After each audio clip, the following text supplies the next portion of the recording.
Good afternoon, everyone. What's going on? My name is Tom, otherwise known as Striking, here on the DYOR Media Network and across the digital media world. Like I said the other day, I'm changing up my branding, so my little shticks and things I say are changing up, and I'm getting them wrong. It's June 6th. It's not DYOR Live in the morning like you're used to. We're coming up to it in the late morning at 10:45 instead of at 9 a.m. And we're doing that for a reason today, because today we have the House Committee on Agriculture having a hearing about the U.S. Commodity Future Trading Commission's request for additional budget to be the sole regulators of crypto. That's right. And the CFTC is different than the SEC by a wide margin. Oh, where am I in this? Let's see. Let's get this going.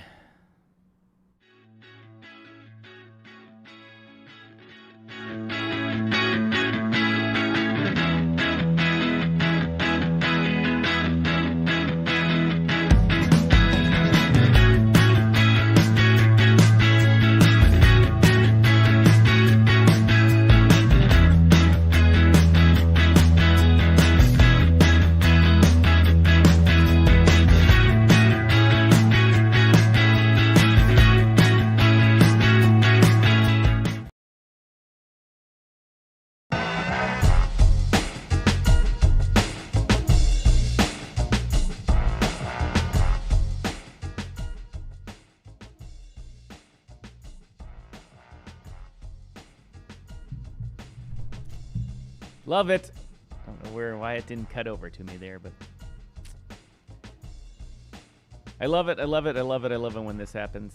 When we have a shit show and I don't have technical problems at the beginning of it. Haha, that would be a lie. That would be a lie. This is supposed to be in my Telegram room, but Telegram currently isn't working. It's my primary communication with you crypto folks, and it's not working at all. Just not working at all. Anyway, let me take some time before we get started here to get the comments up and running. I'm back in Chicago. After a good stint away. Chicago is my main studio. I was down in Florida for a while, as everyone knows. I got married. And then I was at the place in Ottawa, Canada, in Ontario.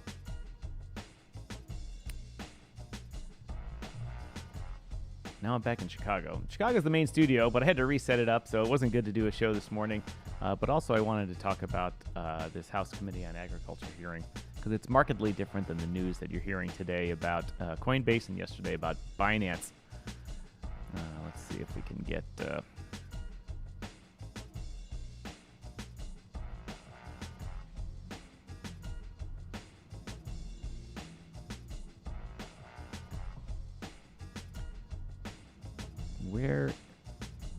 Where is that? That's number one. Here we go. This is what I'm looking for.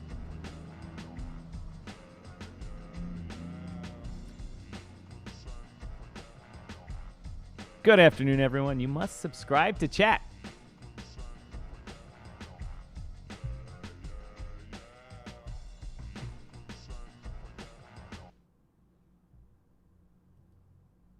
All right, let's see if we can get into this a little bit better here. Oh, I put my background music back on. This is going to be a casual talk today. I don't have an agenda other than to listen to parts of the hearing. The hearing started about an hour ago, so I'm able to skip through it so we don't have to listen to a lot of the mumbo-jumbo. And, of course, we don't want to listen to the naysayers. No. Don't want to listen to them.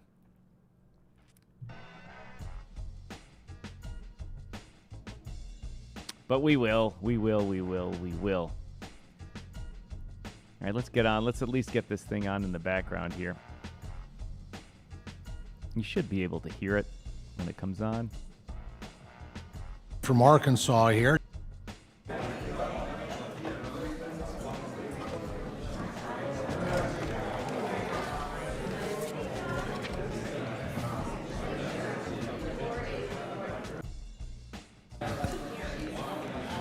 Well, good morning, everyone. Before we officially gavel in, I recognize the gentleman from Arkansas here just to offer, in our Agriculture Committee tradition, just to offer a blessing over our members here. And Mr. Chairman, Heavenly Father, just bow humbly before you, each member that's said and done. Thanks. Thank you for joining today's hearing entitled The Future of Digital Assets, Providing Clarity for the Digital Asset Spot Markets. After brief opening remarks, members will receive testimony from our witnesses today, and then the hearing will be open to questions. And so I will lead on with my opening statement.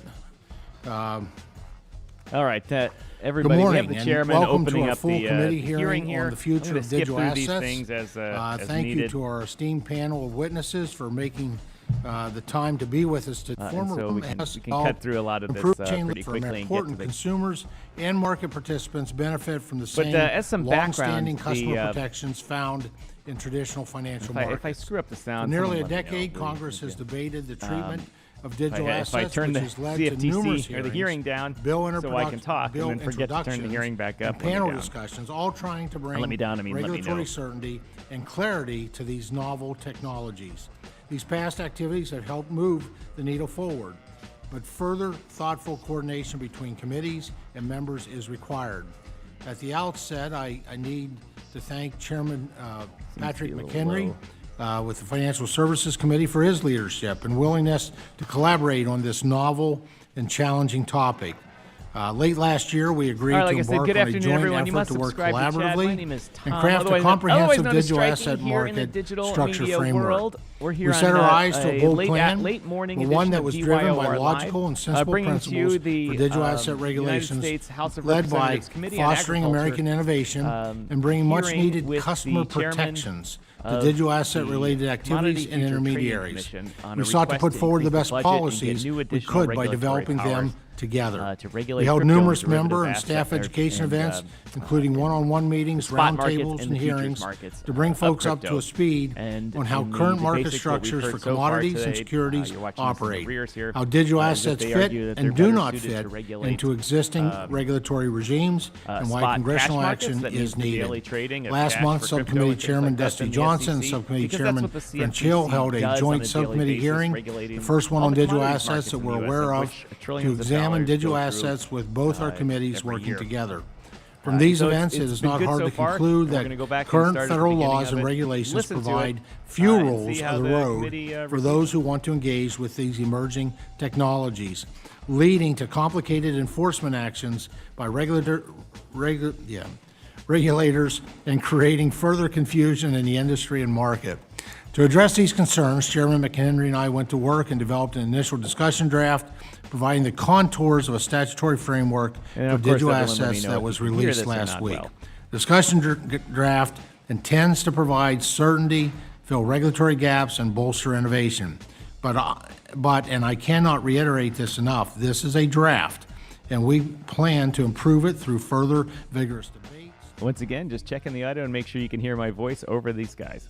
Intention to work with our Democratic colleagues on this proposal and continue this committee's long-standing tradition of working in a bipartisan manner.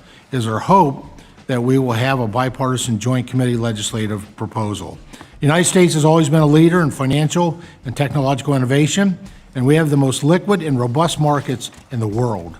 It is incumbent on us to not miss this opportunity and to bring certainty to digital asset markets. Other nations like European Union, Singapore, Hong Kong, and the United Kingdom have already put pen to paper and have created frameworks and established themselves as hubs for the development of the digital asset ecosystem. It is time that we do our work here in the United States too. Build a framework for trusted, reliable, and useful markets for digital assets. Before I close, I do want to address one more elephant in the room. Earlier today, the SEC filed a complaint against one of our witnesses, Coinbase. While I will not and cannot speak to any of the specific allegations against the company, I do want to note that this action is exactly why we are holding our hearing here today. Regulation by enforcement is not an appropriate way to govern a market, adequately protect customers, or promote innovation.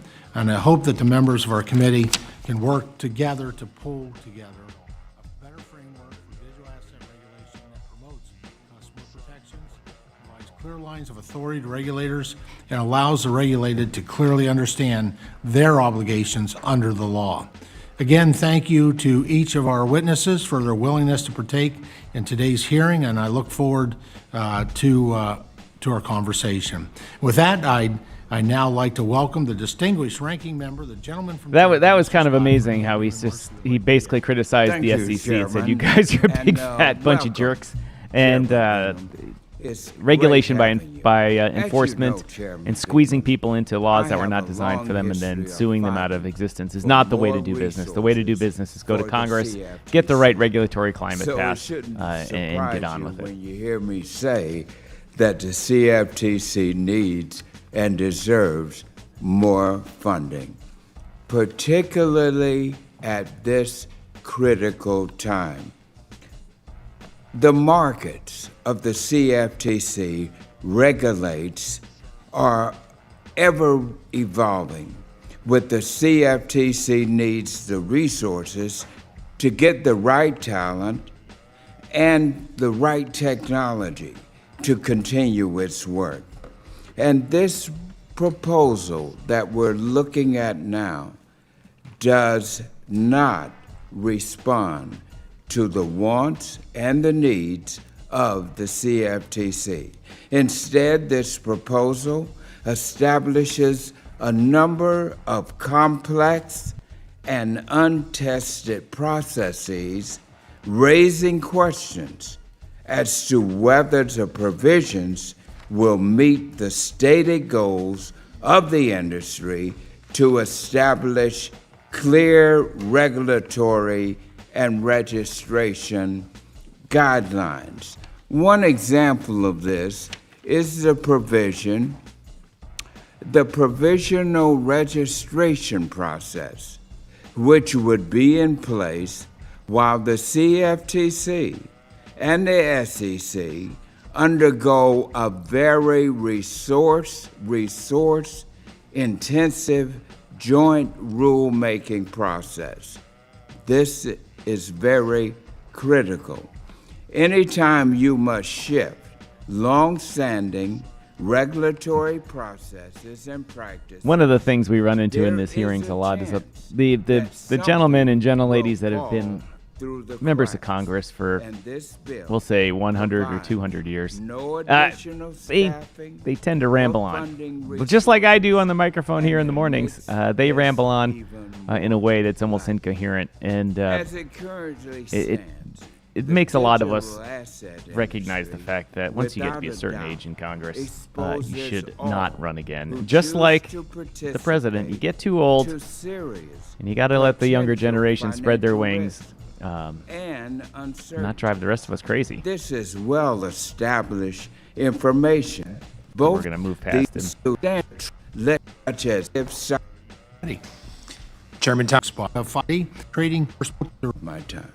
Well, I thank the gentleman. The chair would request that other members submit their opening statements for the record so the witnesses may begin their testimony to ensure that there is ample time for questions. Our witness today for our first panel is Rostin Behnam, who is the chairman of the Commodity Futures Trading Commission. Chairman Behnam, we are pleased to welcome you back to the committee. Thank you for joining us today, and we will now proceed your testimony. You have 5 minutes. The timer in front of you will count down to 0, at which point your time has expired. Chairman Behnam, please proceed when you're ready. Chairman Thompson, Ranking Member Scott, and members of the committee, thank you for the opportunity to be here before you today. Since my confirmation as CFTC Chair, I have consistently highlighted the need for congressional action to address the lack of federal regulation over the digital commodity market, intending to bring this volatile market out of the shadows and into the regulatory fold. I have not done this alone. Last year, the Financial Stability Oversight Council unanimously issued a landmark report calling on Congress to enact legislation to fill the clear regulatory gap over the spot market for digital assets that are not securities. The events over the past year bring added urgency to these recommendations. The bankruptcy of several large digital asset platforms erased billions of dollars in customer funds. multiple large market participants allegedly engaged in manipulative and abusive trading activity, including through opaque arrangements with affiliated trading platforms, undermining confidence in these nascent markets. Simply put, we know how this ends. Leaving billions of dollars of customer funds and investments in largely unregulated entities is a recipe for disaster. But recent history can teach us many lessons. Following the 2008 financial crisis, this committee, working on a bipartisan basis, responded with reforms to the previously unregulated swaps market that were anchored in core principles of sound market regulation: transparency, reporting, and registration, to name a few. These tools are necessary to prevent future crises.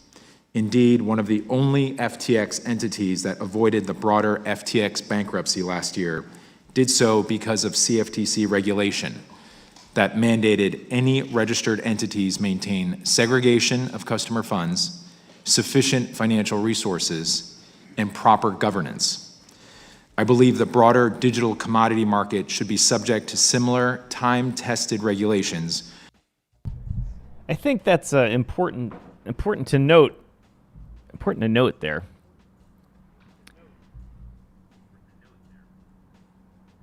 That what he said was, actually, let's just listen to it again. Focused on commodity entities maintain CFTC regulation that mandated any registered tools are necessary to prevent future crises. Indeed, one of the only FTX entities that avoided the broader FTX bankruptcy last year did so because of CFTC regulation that mandated any registered entities maintain segregation of customer funds, sufficient financial resources, and proper governance. I think that's important to talk about, is that while the whole FTX family blew up, the only part of FTX that didn't was an arm that was regulated by the CFTC, in which they were required to segregate their funds. And he didn't say which one. I'm guessing it's FTX.US. But it could be one of the many companies they bought, or could be their Ledger X group. I don't know which one it is, but I think that's a very important point in all of this, is that there was existing regulation that worked for a certain group of our digital asset family, as we say. Like I said, not everything is going to work for everyone, but it worked. It worked, and the CFTC was on top of it. I believe the broader digital commodity market should be subject to similar time-tested regulations focused on protection of customer assets, surveillance of trading activity, prohibitions on conflicts of interest, and imposition of cybersecurity standards. I am encouraged by the continued interest of both parties in Congress and the administration to address the regulatory gap over digital commodities, and generally support legislative efforts by this committee to provide the CFTC with additional authority to do just that. That said, it is critically important that any new legislation considered by Congress does not undermine existing laws. Most notably, where securities laws apply, the Securities and Exchange Commission should use its robust authorities to protect customers and address information gaps.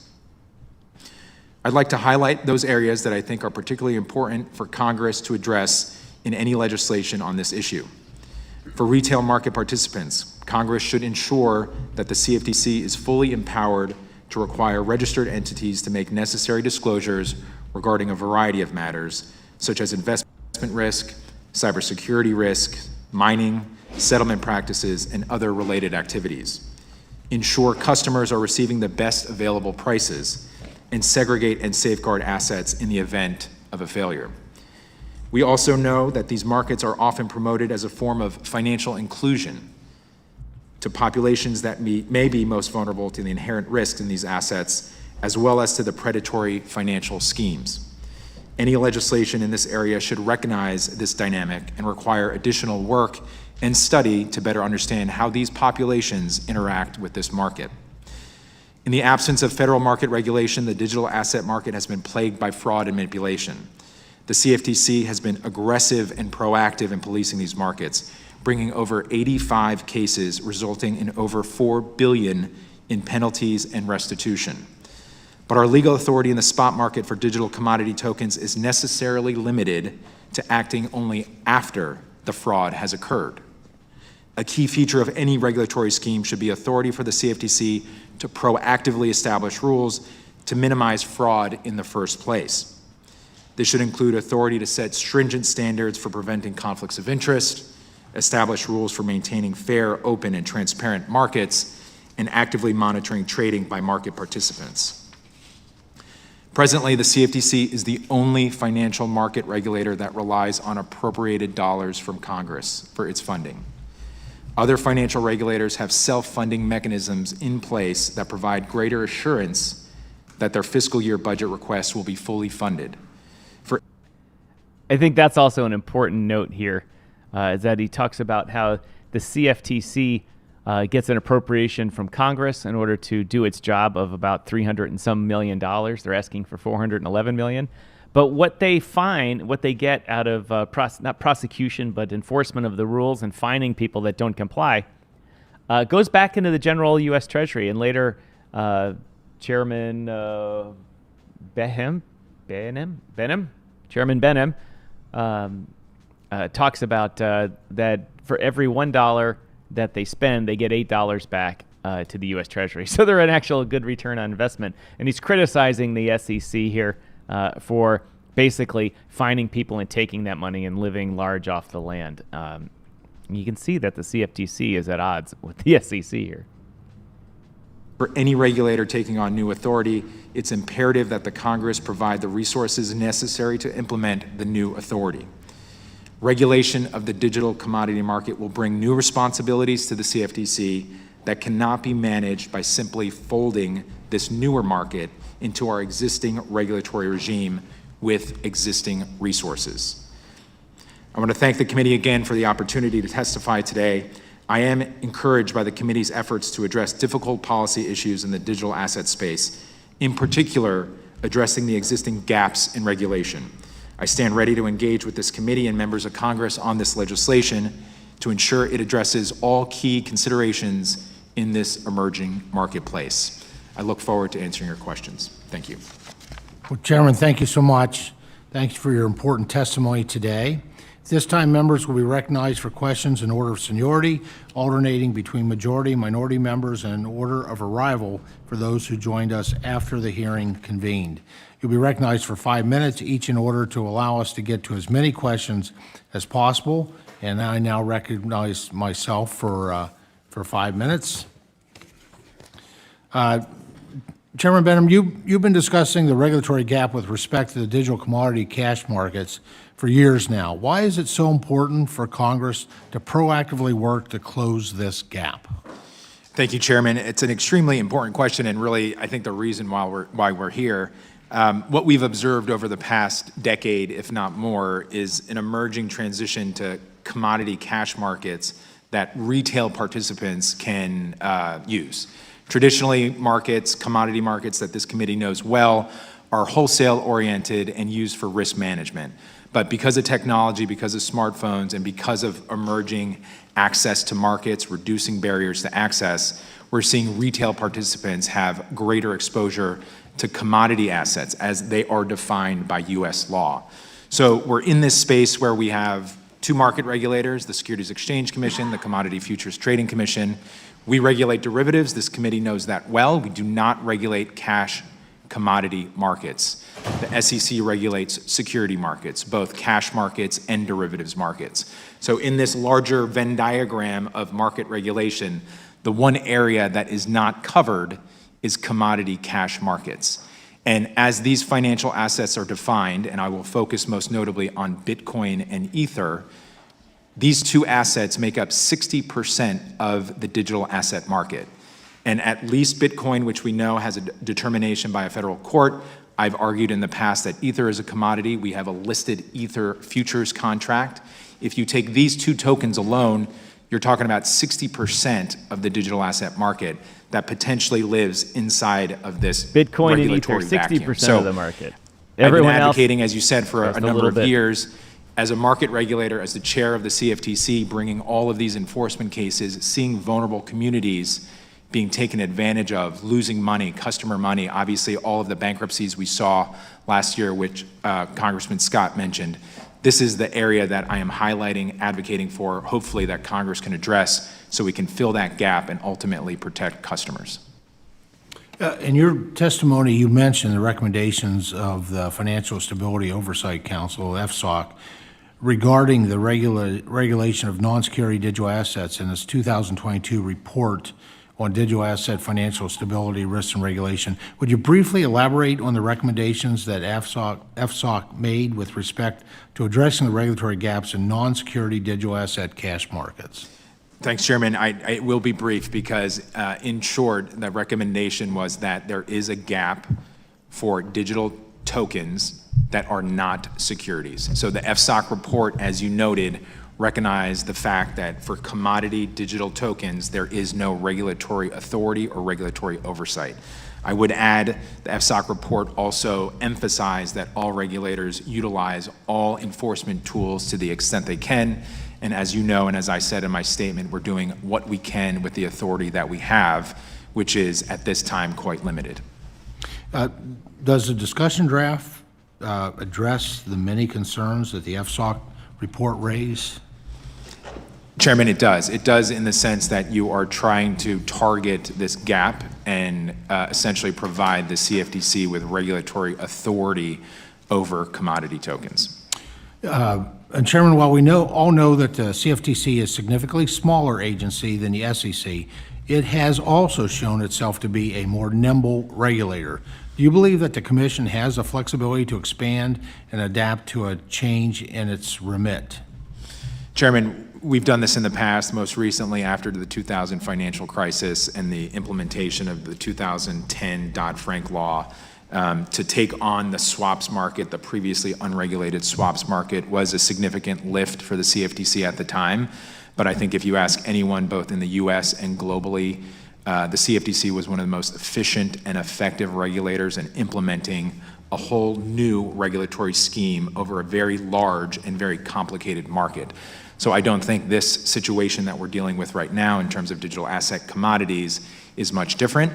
As Ranking Member Scott said, and as you mentioned yourself, with appropriate funding, given the expertise we have and the experience we have with digital assets, I have no doubt that the Commission and our staff will be able to implement a regulatory regime over digital assets. For those of you just tuning in, thank you for joining us. We're watching the U.S. House Committee on Agriculture talk about regulating crypto. Thank you. They are the ones in charge of regulating the CFTC, which regulates all of the commodities in the United States. And they have a very good regulatory scheme for regulating what's called the spot markets. Remember, think gold, silver, oil, coffee, sugar, cocoa, U.S. cotton, copper, platinum, all those types of things, as well as all the derivative markets that the U.S. banking industry does, because they're essentially futures contracts. Thank you. And so they're arguing that they should be put back in charge, or put in charge of regulating crypto, since in essence, most crypto is what's called a spot market, which you are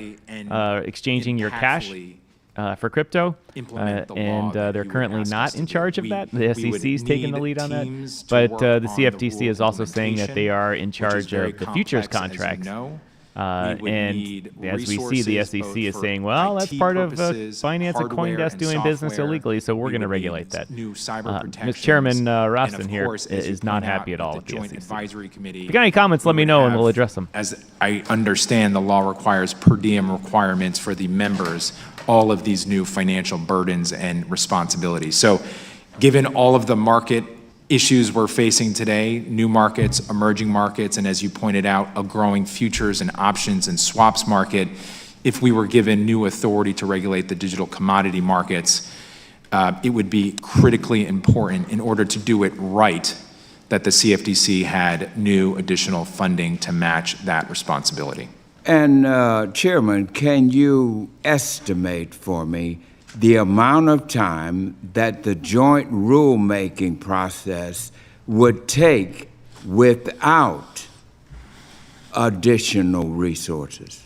This part, well, I would say this part they're talking about. It's always difficult if they don't get the additional, but the CFTC is requesting an additional $120 million to add to its budget in order to take over the regulation of digital assets, which is a lot in their total budget. It's about 25% of their budget. And why is my computer not happy again? I swear to God, I can't keep this thing happy. I would estimate that this could take upwards of 3 to 4 years to implement, given the pull and the stress on staff to understand. Anyway, I digress. They're asking for enough money. They're just going through how long it would take for them to do what they needed to do without the funding request. It's about 4 or 5 years, they said. Benefits to this provisional framework that provide the commission with authorities or information to which you cannot currently assess? Congressman, I think the provision that outlines a period of provisional registration, the way I view it is it really is holding back the CFTC and prohibiting us from utilizing our existing authority, which again is very limited and, as you know, is very focused on anti-fraud and manipulation. I think I understand the goal and the intent of what this provision is trying to accomplish, and I think there's probably a more efficient way to do it. And I would point to, again, after Dodd-Frank, when we had to implement Title VII of that bill around the swaps market, the CFTC, in a very efficient manner, finalized rules in about 12 to 24 months for the core rules, which included the definition of a swap and the framework around swap dealers and swap execution facilities. Chairman Rostin, or Chairman Behnam, is answering the question about how long could they do this, the money that they need, how long they can do this in, and how efficient they are. And I'm just going to kind of skip forward over that. It is very important that we make sure that we provide you with sufficient funding to do this very much needed job. Thank you. And Ranking Member Scott is behind giving them the more money. Thank the gentleman. Now recognize Congressman Austin Scott from Georgia for 5 minutes. Thank you, Mr. Chairman. Chairman Behnam, good to see you. I have mixed feelings about what the right thing to do here is, candidly. Crypto to me is clearly not a security. It is closer to a currency and should be regulated by the CFTC, not the SEC. But my question is, as we talk about fair, open, transparent markets, whether it be derivatives or swaps or contracts, there are over 20,000 different cryptocurrencies out there today. Is that number approximately correct? I believe it is. Have you done any type of analysis on the workforce that you would need at the CFTC if we gave you the authority to register or regulate the 20,000 cryptocurrencies? Congressman, what we've done thus far, and this has been as a result of numerous efforts that both the House and the Senate have put forward on bills over the past few years, is to estimate resource needs. And I've come up with the number roughly as an estimate about $120 million over 3 years. And that's to build teams around rulemaking and how we would implement something generally that we would suspect would require registration of exchanges, brokers, custodians, and others. And what is your current budget, if I could? Our current budget is $365 million. Per year? Per year. So you're talking about another 10%? Yep. Approximately. Our current request for FY24 is $411 million. I do think, regarding your question about the tokens and the 20,000 tokens, our markets, we focus. I don't think there's an accurate way to determine how many tokens are out there. I mean, we can try and count them, but there's a bazillion of them. I mean, there's thousands created every day that are just tests, so you can't go buy new contracts created. You got to go buy, filter for trading volume, got to filter for number of holders, all types of stuff. Very, very difficult. I think this is what the draft bill is trying to target, because there are, in fact, some tokens that, from the legal precedent we have now, resemble securities, but there are certainly many that look like and act like commodities. I guess one of the questions I have is as we identify of the 20,000, which ones are, for lack of better terminology, worthy of the regulatory framework? I mean, does it have to be a certain dollar value, a certain number of individual owners of the different cryptos, and how do you keep somebody from manipulating it? Obviously, if you could buy into an unregulated one and somehow manipulate the price that it became regulated, you would make yourself wealthy, because once you became regulated, then you're going to be part of the, for lack of better terminology, the chosen ones that actually are able to engage in transactions. The vast majority of these 20,000 tokens you mentioned are largely not trading. You probably see if very little to probably no trading on a daily basis. The vast majority of the trading occurs in a small handful of tokens in the dozens at most, and probably smaller than that. The idea and the concept around a regulatory regime wouldn't be any different than what you mentioned on futures or options or swaps or equities, is that you'd have registered exchanges, and in order to trade those tokens in a regulated way, you'd have to list the tokens on the exchange. If they remained off exchange, then that would be a violation of either the Commodity Exchange Act as refined or amended, and then of course the Security and Exchange Act as well. I do think a lot of these tokens, given where they are right now and the activity that we've seen over the past few years. It's interesting that he kind of just alluded to the fact that if a token was not traded on an exchange, it would not be legal. It kind of seems like, someone correct me if I'm wrong, like if he's saying that DeFi is not legal at all. One or two or three famous people to manipulate that. I mean, we've seen that with some of the other coins as it is, but I appreciate you. I have a tremendous amount of faith in your leadership and your ability to advise us as we push forward on this, and I appreciate you being here. With that, I yield back. Gentleman yields back. Now recognize the gentleman from California for 5 minutes, Mr. Costa. Thank you very much, Mr. Chairman. Chairman Behnam, you stated, I believe in a hearing before the Senate Ag Committee, that following the collapse of FTX, that without any new authority, the CFTC, there would remain gaps in the federal regulatory framework. I think you kind of outlined them, even if other regulators act within their existing authority. What do you think are the lessons to be learned here from the collapse of FTX, and how we prevent that from occurring again in the future? Congressman, thanks for the question. And as I stated in my opening remarks, we had we regulated an FTX entity, LedgerX, and and when I look at the scope of the bankruptcy, which was very significant globally, there was over 130 entities that had to file for bankruptcy. Could you have anticipated beforehand of its downfall? Yeah, so it's a good question, because the lens with which we saw FTX was LedgerX, which was a highly regulated, well-resourced, well-governed entity. And that was the entity that we regulated and we focused on. To your point and your question, could we have anticipated or could we have seen? The answer is no. And the answer is because it's the reason I'm here today, and what I've advocated is because we don't have authority over digital commodity tokens. And a lot of that activity occurred overseas, which is the first sort of primary barrier to our jurisdiction offshore. But the larger barrier, of course, is the fact that we don't have regulatory authority over entities that trade cash commodity tokens. So it is the area that we're here for today, and hopefully we can change so we can prevent those crises from happening again. Well, you talk about overseas, and I remember when we were going through this challenge with the swaps a number of years ago, the committee actually went to Europe, and we met with a number of the financial institutions in London and Frankfurt, and we're trying to get a sense of what the Europeans were doing. And are there any lessons to be learned that you would cite from the framework that exists there today? Yeah, Congressman, it's another great question.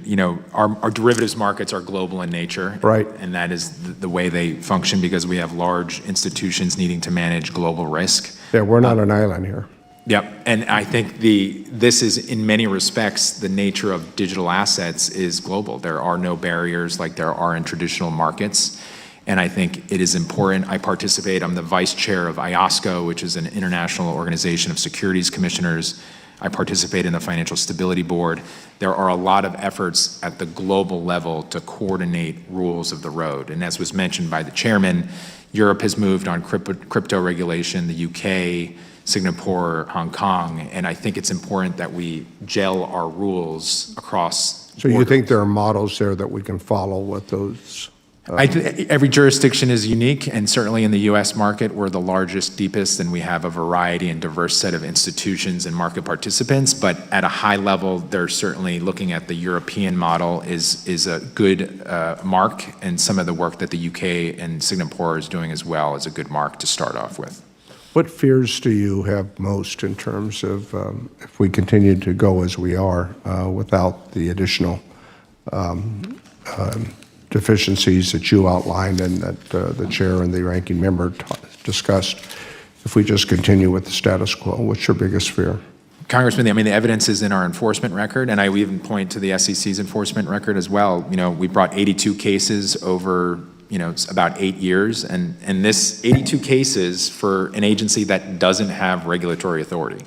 These are all cases that we've been having coming inbound, people have been telling us. And these are individuals and institutions that are losing money, that are getting hurt and getting duped. And my fear is if we don't address this issue from a legislative standpoint, we will continue to bring these cases. But as I point out, sorry everybody, we're bringing these cases other because of checking in. She is back in Canada, and I am here in Ottawa or in Chicago. So she calls, check on, and she always seems to call when I am live on the air.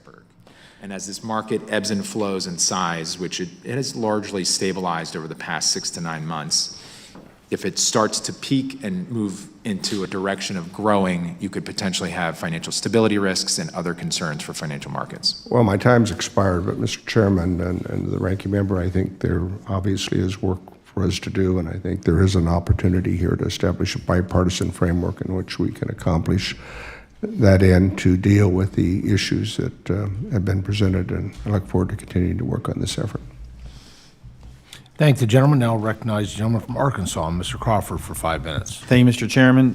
Chairman Behnam, thanks for being here. You may recall the last time you were here, we had a conversation about whether or not Sam Bankman-Fried was a CFTC registrant. And of course he wasn't, and so that was my concern, and it is my concern now. I'm kind of like, I share the sentiment of my colleague here, Mr. Scott, that I'm not really sure how I feel about this. In a way, I guess I'm kind of like standing on a platform watching the train leave the station, and there may be time for me to jump on the last car, I don't know, but that's just sort of how I feel right now. But I'm concerned about, you mentioned Ledger X, and you had a view into what was taking place through the lens of Ledger X. Talk about what regulatory authorities existed then and how that would change now as it applies to Ledger X. Were they a CFTC registrant? Obviously, I'm assuming they were because you had authority. So talk about that a little bit. Yeah, Ledger X was a clearinghouse and a trading platform that offered fully collateralized futures, options, and swaps. FTX bought Ledger X in the fall of 2021. And shortly after they purchased them, Ledger X has been licensed with the CFTC since 2017 or 2018. Okay. Shortly after FTX bought Ledger X, they submitted an application, which is why I was here before, at least in part, to change their model from fully collateralized to margined. Gotcha. But the unique nature of it was that it was non-intermediated. So you can see how that might be a problem, fully collateralized versus margin. I mean, I have some concerns about that, but I want to move on that topic. So as we start to see your regulatory authority expand, and we've talked about the financial needs that would accompany that, the resources you would need. What about the licensure? I'm talking about, are IBs going to be able to now be brokers for digital currency, and are they going to be Series 3 license holders, or what's the regulatory requirement going to be? What's the licensure going to be, and what role does it? I think that's a really important topic to talk about here, is that when when FTX bought Ledger X, they wanted to change it from a fully collateralized exchange or operation to one based on margin. So it seems to me that FTX wanted to use their kind of fake money and assets of FTT to buy LedgerX and then basically steal all the cash out of it. By changing it from fully collateralized to a margin-based thing, they could take the money out of it and do as they please, send it over to Alameda and cover their losses there. It seemed to be a trick, but the FTC caught on, didn't let it happen. Let's keep listening. The NFA play in that. Right. So NFA is going to play a critical role. Assuming it is NFA, I don't want to make any assumptions. This could change, but we have a great relationship with the National Futures Association. They are, I often say this, the boots on the ground, the direct intersection between retail participants and other market participants and markets. We would certainly need an SRO to sort of facilitate this market regulatory scheme. I would say a lot of the questions you raised, we would have to decide both in legislation and in the rule context. Would we want a traditional FCM or a broker type who offers futures and options to also be able to offer digital assets? And the question might be yes, the answer to the question might be no. Or would we want a registered futures exchange to also, under a CFTC license, to be able to offer cash digital commodities? I think the draft bill proposes a new entity, a digital commodity contract market, which is parallel to what we have for futures and options. So I think there are things that we have to work through, and this is why it's a draft, but certainly would welcome your steer on whether or not you would want those responsibilities to be held jointly by a single entity. Well, here's where I'm going. I mean, there are at least 3 vape shops in my hometown that say, buy crypto here. That's problematic. And so on that score, I would say that's why we have to do this regulatory measure, because we don't need just Joe Schmo at a vape shop selling crypto. But this seems to be widespread. And so to Austin Scott's point, I mean, you got 20,000 plus currencies. How are you going to get your arms around this and determine which ones are valid, which ones are going to fall under your umbrella, and which ones are going to be sort of operating in this sort of unregulated wild, wild west space? I don't think any of the tokens should be operating in the unregulated space. They all need to be in the regulated space. We do have to figure out which tokens are commodities, which tokens are securities. And then the next layer, to your point about us working with state regulators and the NFA, is to weed out all of these local distributors, sellers, individuals who are often scammers. And this is not unique to our Ponzi schemes and pump and dumps that we face every day in the future space and in the stock market. It's just a different underlying asset. And this is what's made our 82 enforcement cases. But we need the policing authority to proactively go after these individuals. And then finally, in the last seconds I have, are you engaging with stakeholders in the banking world and soliciting their input? Because so far I can't find any. I think one of the important things on Mr. Crawford's questioning is bringing up the idea that crypto, it's his idea that crypto should not be able to be sold wherever. It should only be able to be sold on licensed exchanges, and that being able to buy crypto in a vape shop or at a Bitcoin ATM or anything other than something regulated by the U.S. government is a bad thing and worrisome. And it's been my experience that people that believe that and think that just really don't have any idea about how most of the digital payment tokens work or digital assets work and how people use them to pay for things. Any bankers that are real warm and fuzzy about this right now? I'm having conversations with the leaders of large banks and other brokers and asset managers, and I think the general consensus is a bit of skepticism, but also a bit of, I'm going to stay on the sidelines as long as this market remains unregulated. I do think a number of the heads of these organizations and institutions view this as a viable, or at least some of the tokens, as a viable financial instrument and one that their clients want exposure to, but they certainly don't like the idea of getting involved in markets that are unregulated. As much as they may complain about U.S. regulation, they in fact like U.S. regulation because it's clear, it's predictable, and there's law enforcement behind it. Thank you, Mr. Chairman. Thank you, gentlemen. Now recognize the gentlelady from Ohio, Congresswoman Brown, for 5 minutes. Thank you, Chairman Thompson and Ranking Member Scott, and thank you, Chairman Behnam, for being here to talk about digital assets again. Chairman, this is the third hearing this committee has held on digital assets this Congress. Meanwhile, tomorrow will be the first time this committee talks about an issue that affects 34 million Americans, and I'm talking about food insecurity. Mr. Chairman, Thompson, I would certainly hope that in a Farm Bill year, this committee would be holding hearings on topics that we have yet to focus on, like specialty crops, black and brown farmers, and USDA operations, rather than visiting digital assets multiple times.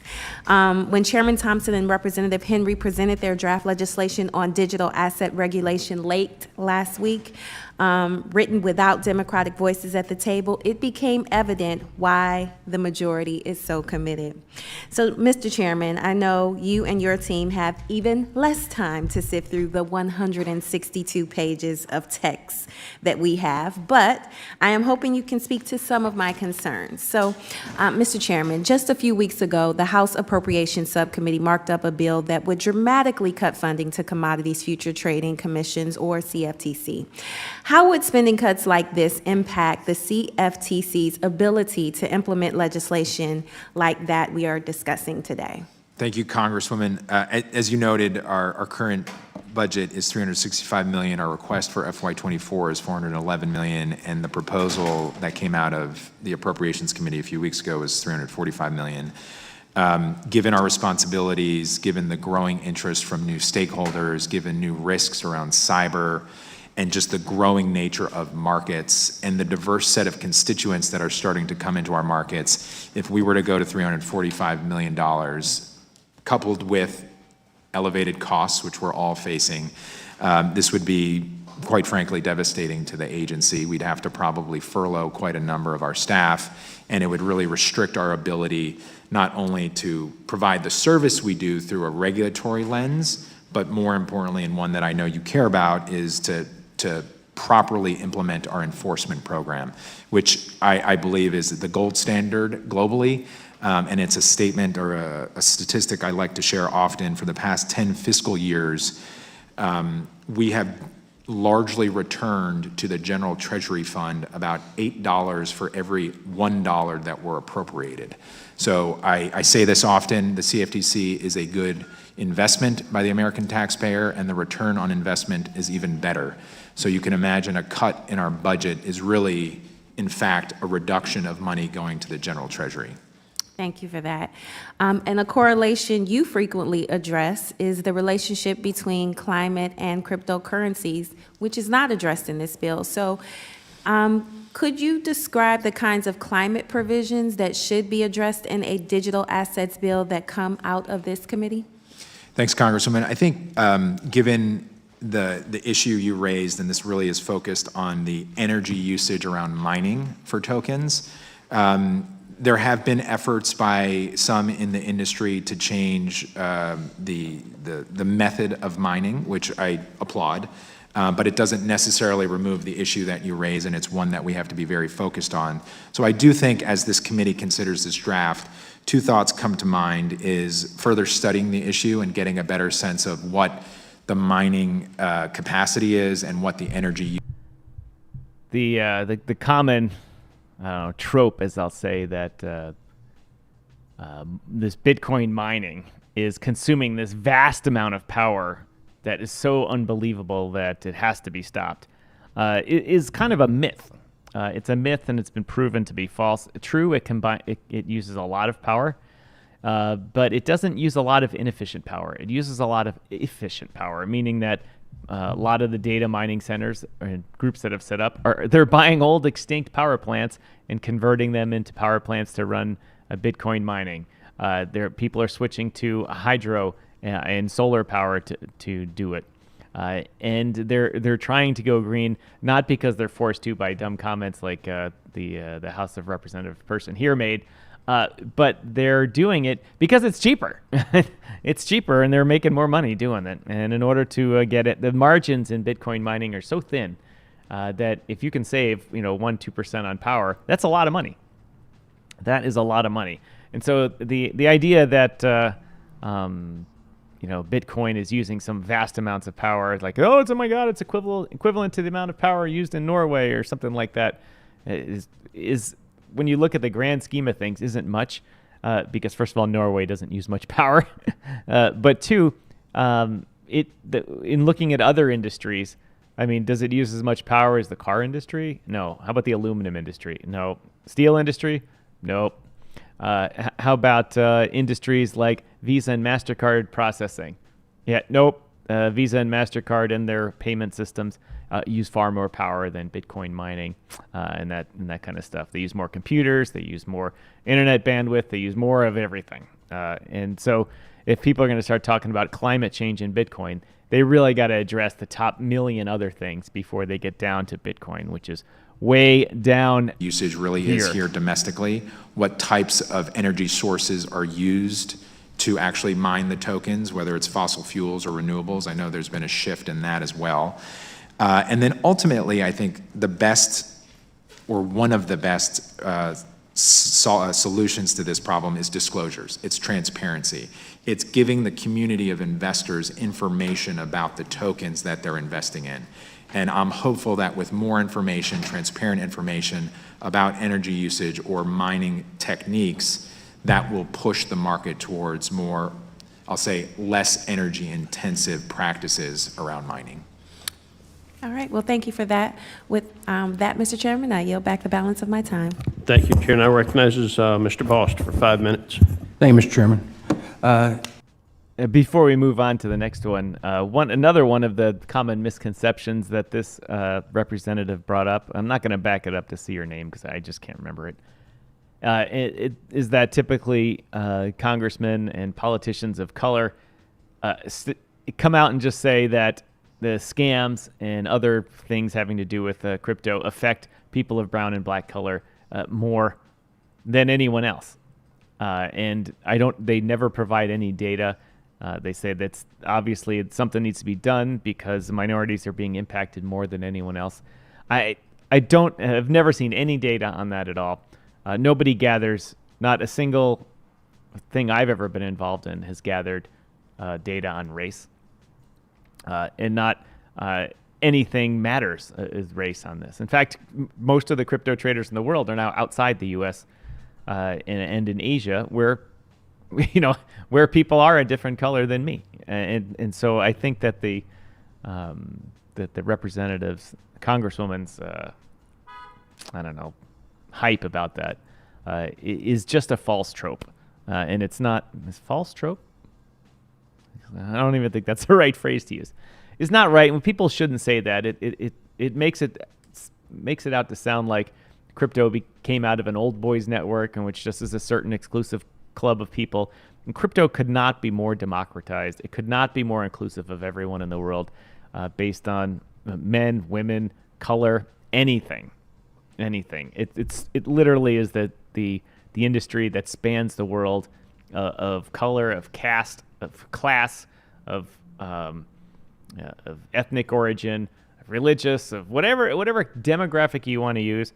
Crypto is included and is inclusive because it's totally a merit-based thing. It has nothing to do with this. In fact, some of the regulations being put in place, and I think Chairman Rostin, I like to call him Chairman Behnam, addresses this, is that one of the issues is if we put all of this crypto back into the regulatory climate that the SEC wants and make it very difficult to trade, in fact, crypto and digital assets will go back to being like other financial instruments, which do leave out the underprivileged, the unbanked, and minorities that don't have either access because of finances or access because of educational knowledge to the financial world. It's a big problem. And right now, 12-year-olds in India can pick up their phone, download a wallet, get $5. Literally get $5 on it, which is a lot of money to a lot of these people, and work on trying to turn it into $100. Many of them turned it into zero. They're not zero, but over $1 or $2. But that's not the point. They're able to do it at such a low threshold. There's no $1,000 account minimum like a lot of stock traders, or $150,000 minimum or something like that if you want to participate in exotic things. There is the ability for anyone to get on this and do it and make money on it. And even if they're not making money, like I do with this DYOR network, is that it's a great learning experience and it teaches people about finances. It teaches people, for putting $5 on some DeFi tokens, you can learn all the bad things that you never wanted to do in crypto or in financing whatsoever. A lot of people went to school and learned these things. Took investing classes, investing 101 in college. Most of the world did not. And most of the emerging markets in India and China, the kids of the world did not go to university. A lot of them are now, but a lot of them, it's not the same percentage as in Western Europe and in North America, by any means. And so they're able to inexpensively learn these lessons. Chairman Behnam, futures commissions merchants play an important role in enabling farmers to participate in futures markets, hedge the risk, provide them with access to exchanges and clearinghouses. I think we can both agree that it's important to understand the risk with future trades.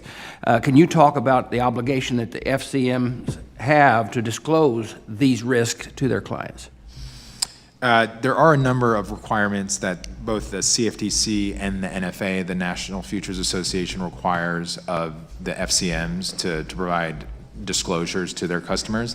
I would say, generally speaking, though, Congressman, a lot of the disclosures in the derivatives and, more importantly, the commodity markets are around risk of loss and the actual contract specifications themselves. And I want to be targeted in my response to you. This really goes to the heart of the discussion we're having today, is when you have a commodity asset and you have a regulated market structure around it, which we set and this committee implements, it's really about creating fair, transparent, and orderly markets for the financial asset to trade on. And then there are important disclosures around risk of loss and other information about the contract specifications. This is unique and very distinct from what happens in the securities market, because there is a requirement around disclosures for securities that is far greater and deeper in terms of what the asset is, who is the individual or group of individuals that are managing the company or the institution that is generating those securities, and what information the investor needs to know about that issuer in this case. So getting back to your question, is the FCM has serious and significant responsibilities around disclosures, but they are unique in the sense of what a commodity asset what needs to be disclosed about a commodity asset. Okay, you may have answered what I was going to go with the follow-up question, but would it be helpful to require brokers, dealers, and exchangers in the digital commodity to do the same, though? Yeah, absolutely. And there'd be a number of different areas we would need to focus on. We would certainly look for a steer from this committee, but this would be the analysis that the agency does with a new law, is to think about what types of disclosures an investor would need to know about a digital commodity token. Certainly risk of loss, certainly some information about the token itself, and other information about the regulated entity that is facilitating the trading of the token. So what we're discussing in this draft that we're providing is just the CFTC and the National Futures Association will have the authority to require similar disclosures on CFTC's registered digital commodities, correct? Correct. Yeah. So my second question, I'm trying to get it in here. In 2010, when Dodd-Frank, and I think you brought this up in your opening, Dodd-Frank significantly, or maybe it was one of the other questions, expanded the jurisdiction of the CFTC from the futures and options market to the 500 trillion swap markets. That increased jurisdiction required agency to undertake a significant number of rulemaking.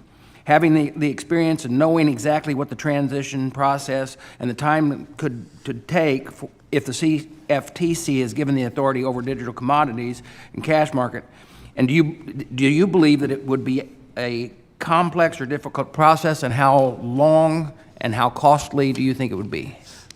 Congressman, thank you for the question. You know, as I said earlier, I've estimated that a similar regulatory regime to the one in this draft bill would cost about $120 million over 3 years.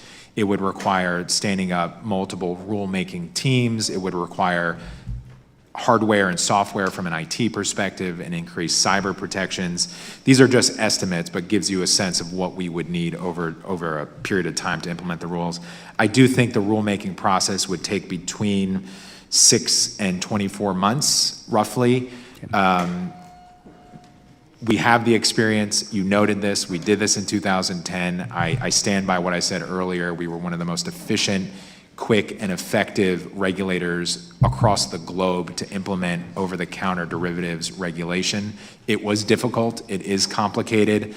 But I think with the mandate and appropriate funding, the agency is well-suited, has the expertise and the competency to do it in a What Chairman Behnam is referencing is in 2008, the mortgage crisis and the banking crisis that blew up the U.S. banking system. In 2000, I think it was 10, a new banking act was passed in order to provide regulation of all the derivative markets that had caused the banking problems.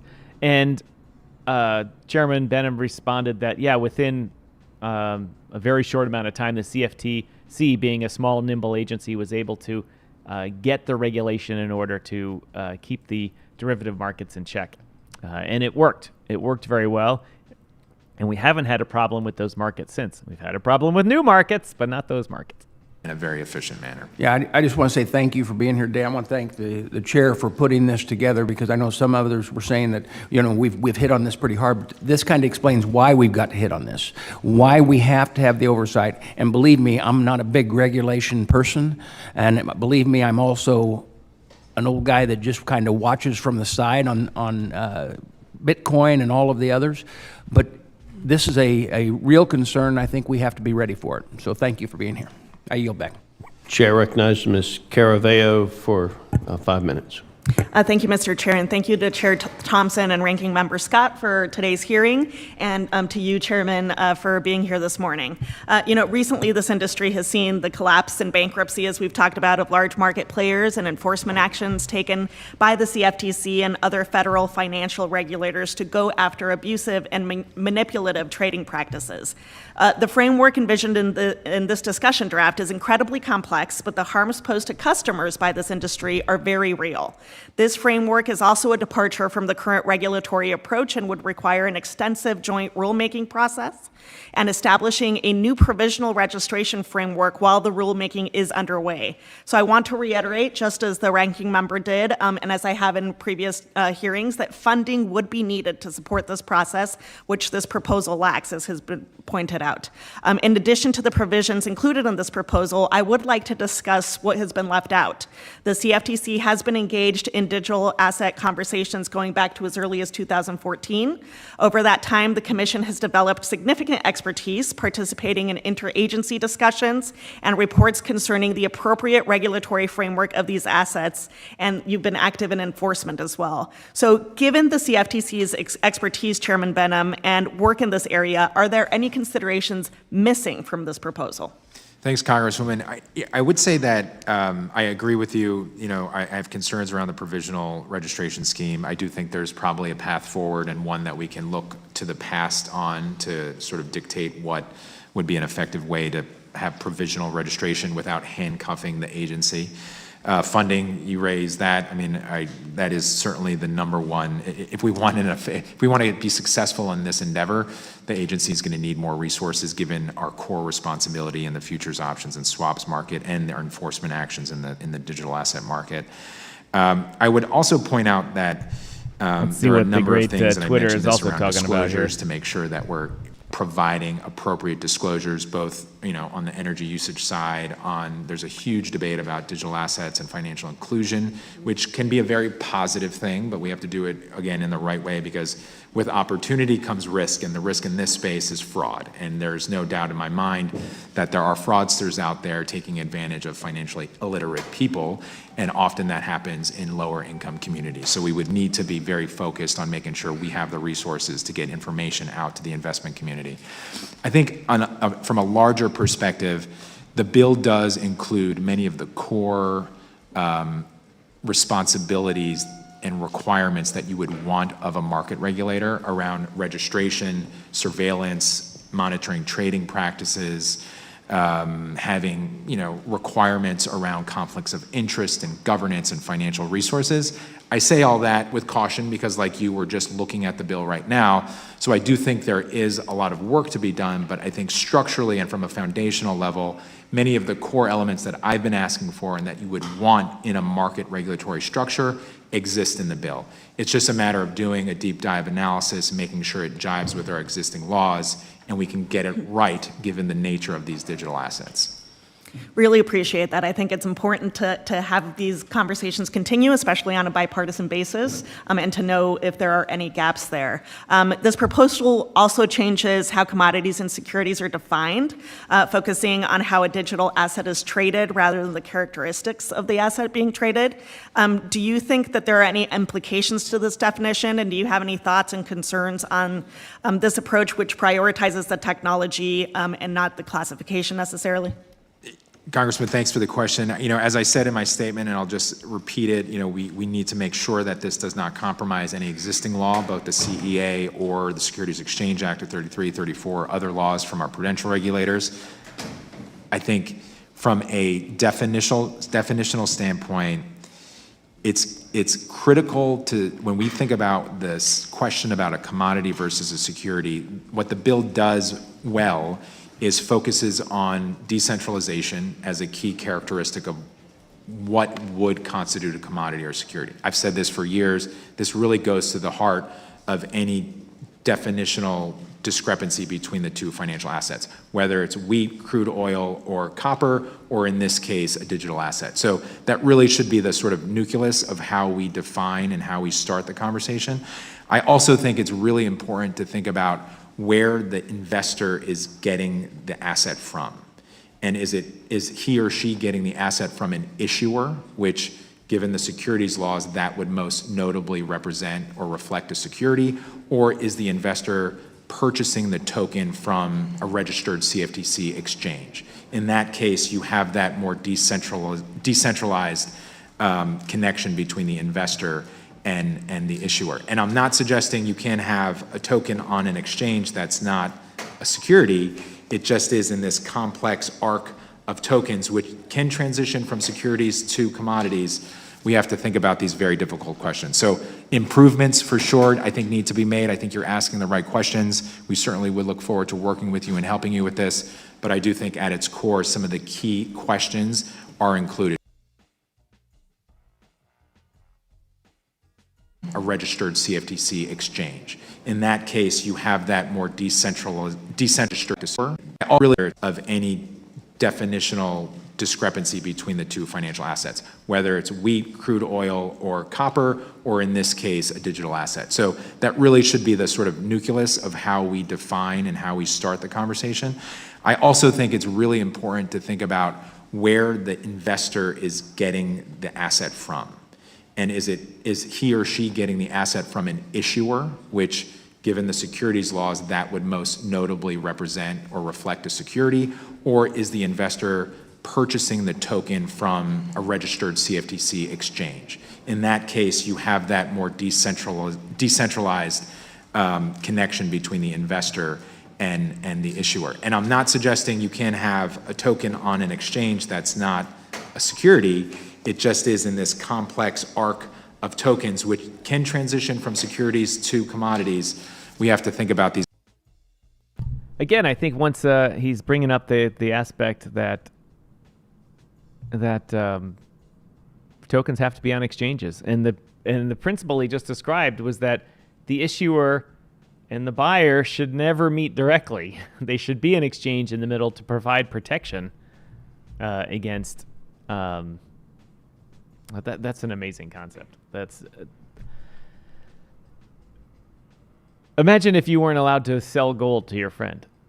You weren't allowed to sell gold at a jewelry store. You had to send everything through an exchange.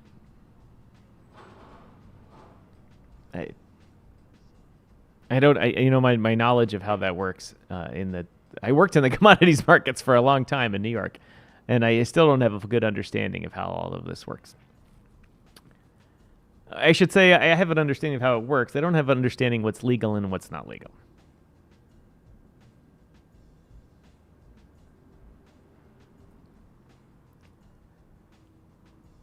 I don't know. It seems to me that it's saying that DeFi is not, if they want to go forward with this, DeFi is not going to be legal. That's what it seems like he's saying. These very difficult questions. So improvements for sure, I think, need to be made. I think you're asking the right questions. We certainly would look forward to working with you and helping you with this. But I do think at its core, some of the key questions are included. We just need to make sure that we're getting all of them wrapped around our head. Appreciate that and look forward to continuing to work with you. Thank you. Chair now recognizes Mr. Johnson for 5 minutes. Thanks for being here, Mr. Chairman. We've had a number of subcommittee hearings on these topics over the last few months, and seemingly everybody, whether it's a majority witness or a minority witness, indicates that the lack of regulatory clarity is pushing market activity and pushing innovation overseas. Despite that fact, there are some who argue that, the SEC's got this. We don't need to muddy the waters with new legislation. SEC has got the authority they need. They'll take care of it. You don't worry your pretty little heads. I find myself pretty skeptical of that argument that inaction is what the day calls for. Give us your sense. Congressman, thanks for the question. And, I think shared sense of facing headwinds because there's a lot of criticism out there, and that's fine. That comes with the job. But ultimately, as I said to the chairman, and I've repeated many times in the past, this is not a zero-sum game. For anything that the CFTC might get in legislative authority or legal authority, I'm not taking it from someone else. There is a regulatory vacuum. There's a gap in regulation over digital commodity assets. And as much as I agree that the SEC has authority over security assets, the fact of the matter is the largest token, Bitcoin, is a commodity, and that's been determined by a federal court, and that under U.S. law is unregulated. And there are at least a number, I know one of. And while we're speaking, Clear Digital received CFTC approval to offer margined crypto futures contracts on the Chicago Board of Exchange. And that living in a regulatory vacuum. So that's why we're here. We got to fill this gap. So the discussion draft envisions that it would be the SEC that would ultimately deal with this rebuttable presumption of decentralization. But you're an expert market regulator, so as you reviewed the discussion draft, and I know you haven't had weeks to do it, but did the meat on the bone around the Howey test regarding some of these factors that would be considered for decentralization, did that make sense to you? Congressman, I think, as I said earlier, the general framework, I think, is right and can be built on with some tweaks and technical assistance. Certainly, we would want to dig into the bill a bit more before we give our clear opinion on where it should go. But as I've articulated over the past few years, and as the Howey test has articulated for the better part of 70 years or so, maybe even 80, we have to think about decentralization as the core question when we're asking, is an asset a commodity or security? The other thing that I do like about the bill, again, on a foundational level, is the question around where is the investor getting the asset from, which I think is also a critical question. Is the investor getting the asset from an issuer, which obviously makes it much more like a security, or is the investor getting the asset from a third-party exchange or trading venue, which doesn't eliminate the chance of it being a security, but certainly puts it in a much clearer lens around the commodity space. Yeah, and that's why I like there are a couple of different provisions in that decentralization test, I think that calls that out specifically. So what about, you talked about wanting to make sure that some of these new concepts that we've got in the bill, some of this intermediary registration jives with your existing statutory authority. We very purposely didn't want to just try to make these folks brokers and dealers as already defined. We created new definitions.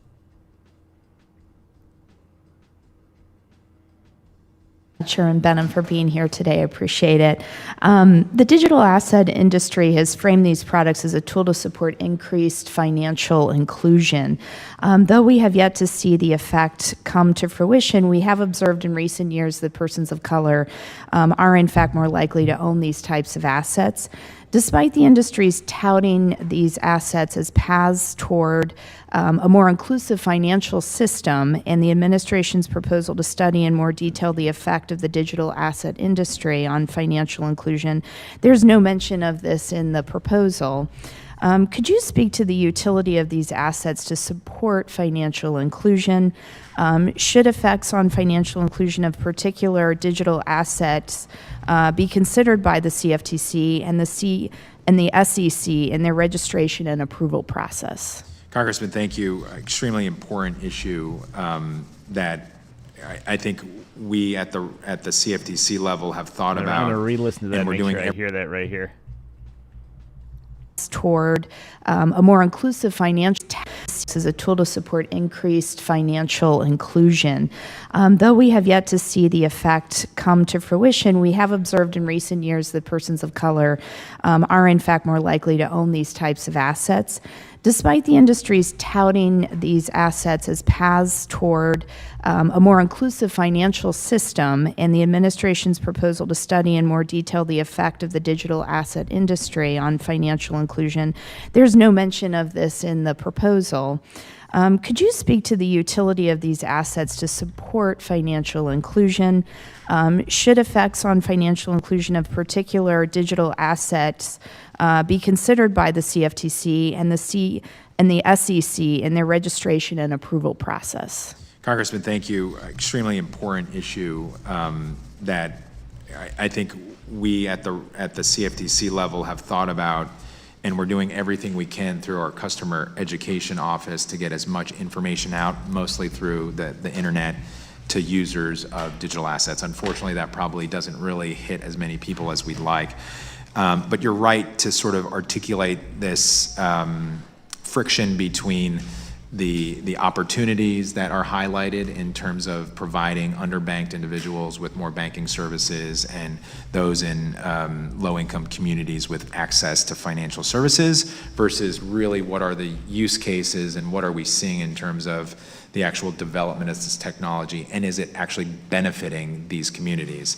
And I think in principle, given some of the challenges and issues around banking services to lower income communities, you can certainly see how being able to download an app on your phone to essentially swap cash for a stable coin or some other digital asset and instantly transfer that asset across the globe. And what I mean, when I say instant, I mean instant. So we can think about a lot of individuals and families who have relatives overseas or in different parts of the world where this technology can actually facilitate opportunities that currently don't exist. All that said, it comes with risks, right? Because risks of information about these assets, volatility of these assets, and whether or not there's fraud occurring behind the institutions that are facilitating some of these tokens and some of these services.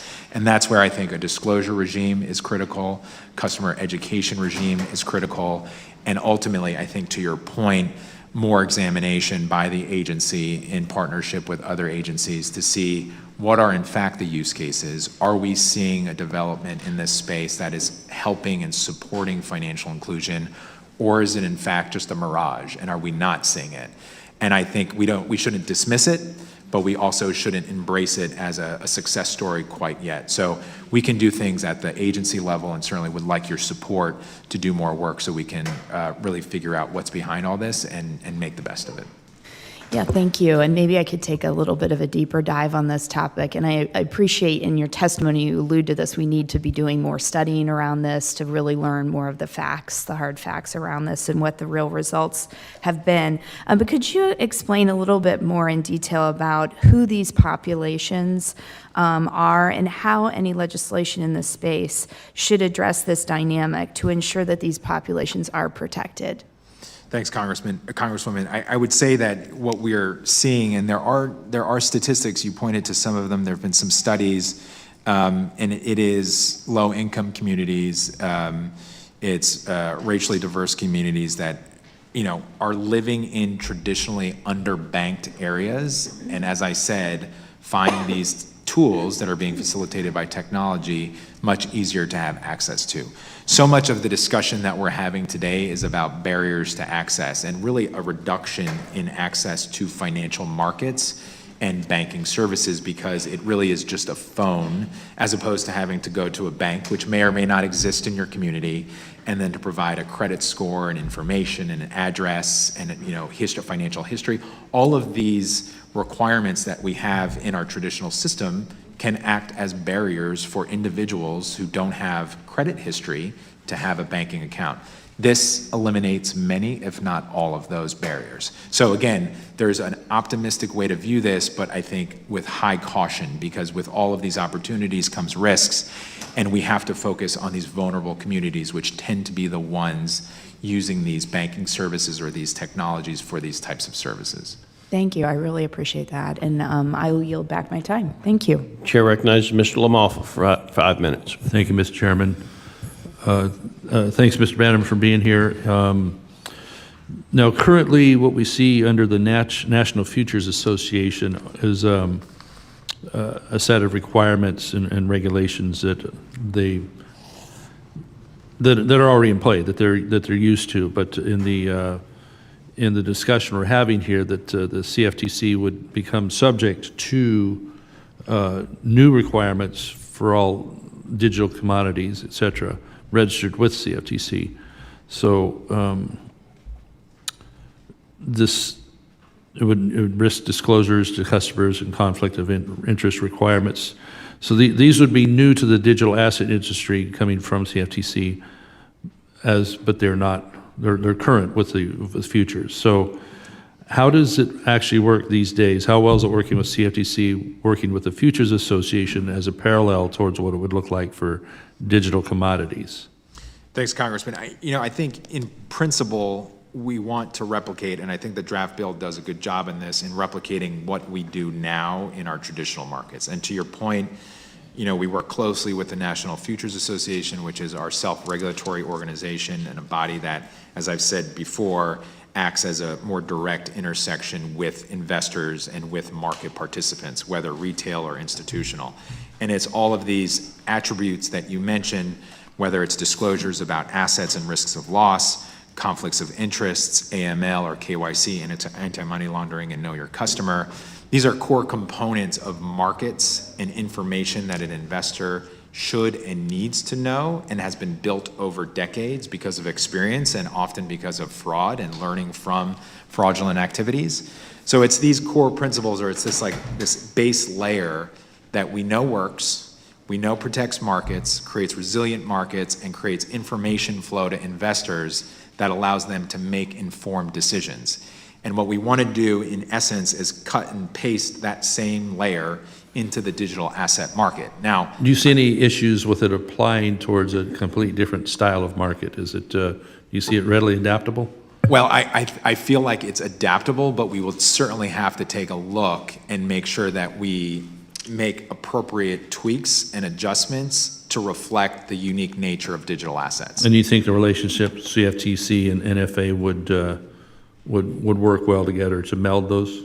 We work hand in glove. We have a great relationship from the top down, and I have no doubt that we would be able to accomplish this. Okay. You mentioned early on that the importance of fair, open, and transparent markets. So how do you strive with CFTC to maintain these fair, open, and transparent derivatives markets at this time? So mostly we work through the registration regime we have to register the exchanges, to register the FCMs, the introducing brokers, the associated persons, the commodity pool operators, trading advisors. And through the registration scheme, we get information about key personnel, about governance, about compliance, about conflicts of interest. We surveil markets on a regular basis. We collect data. We work closely with the exchanges and also the self-regulatory organization to ensure that we're monitoring markets. We have a very strong and robust whistleblower program, which incentivizes individuals to come and tell us about bad actors.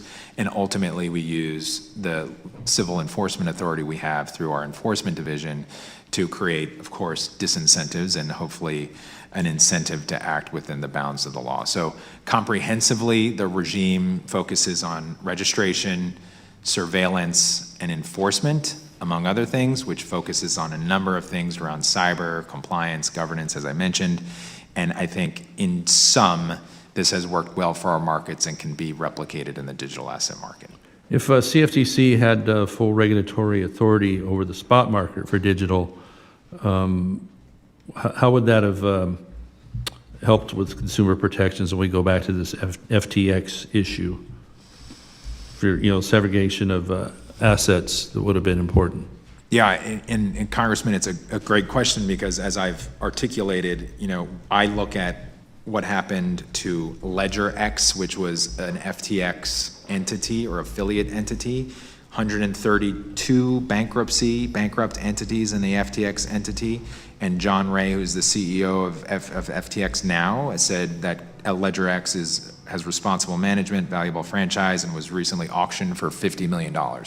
And that, I think, speaks louder than words. That's CFTC regulation. That's regulation working. That's what we need in order to prevent future crises. Appreciate it. Thank you. I'll yield back, Mr. Chairman.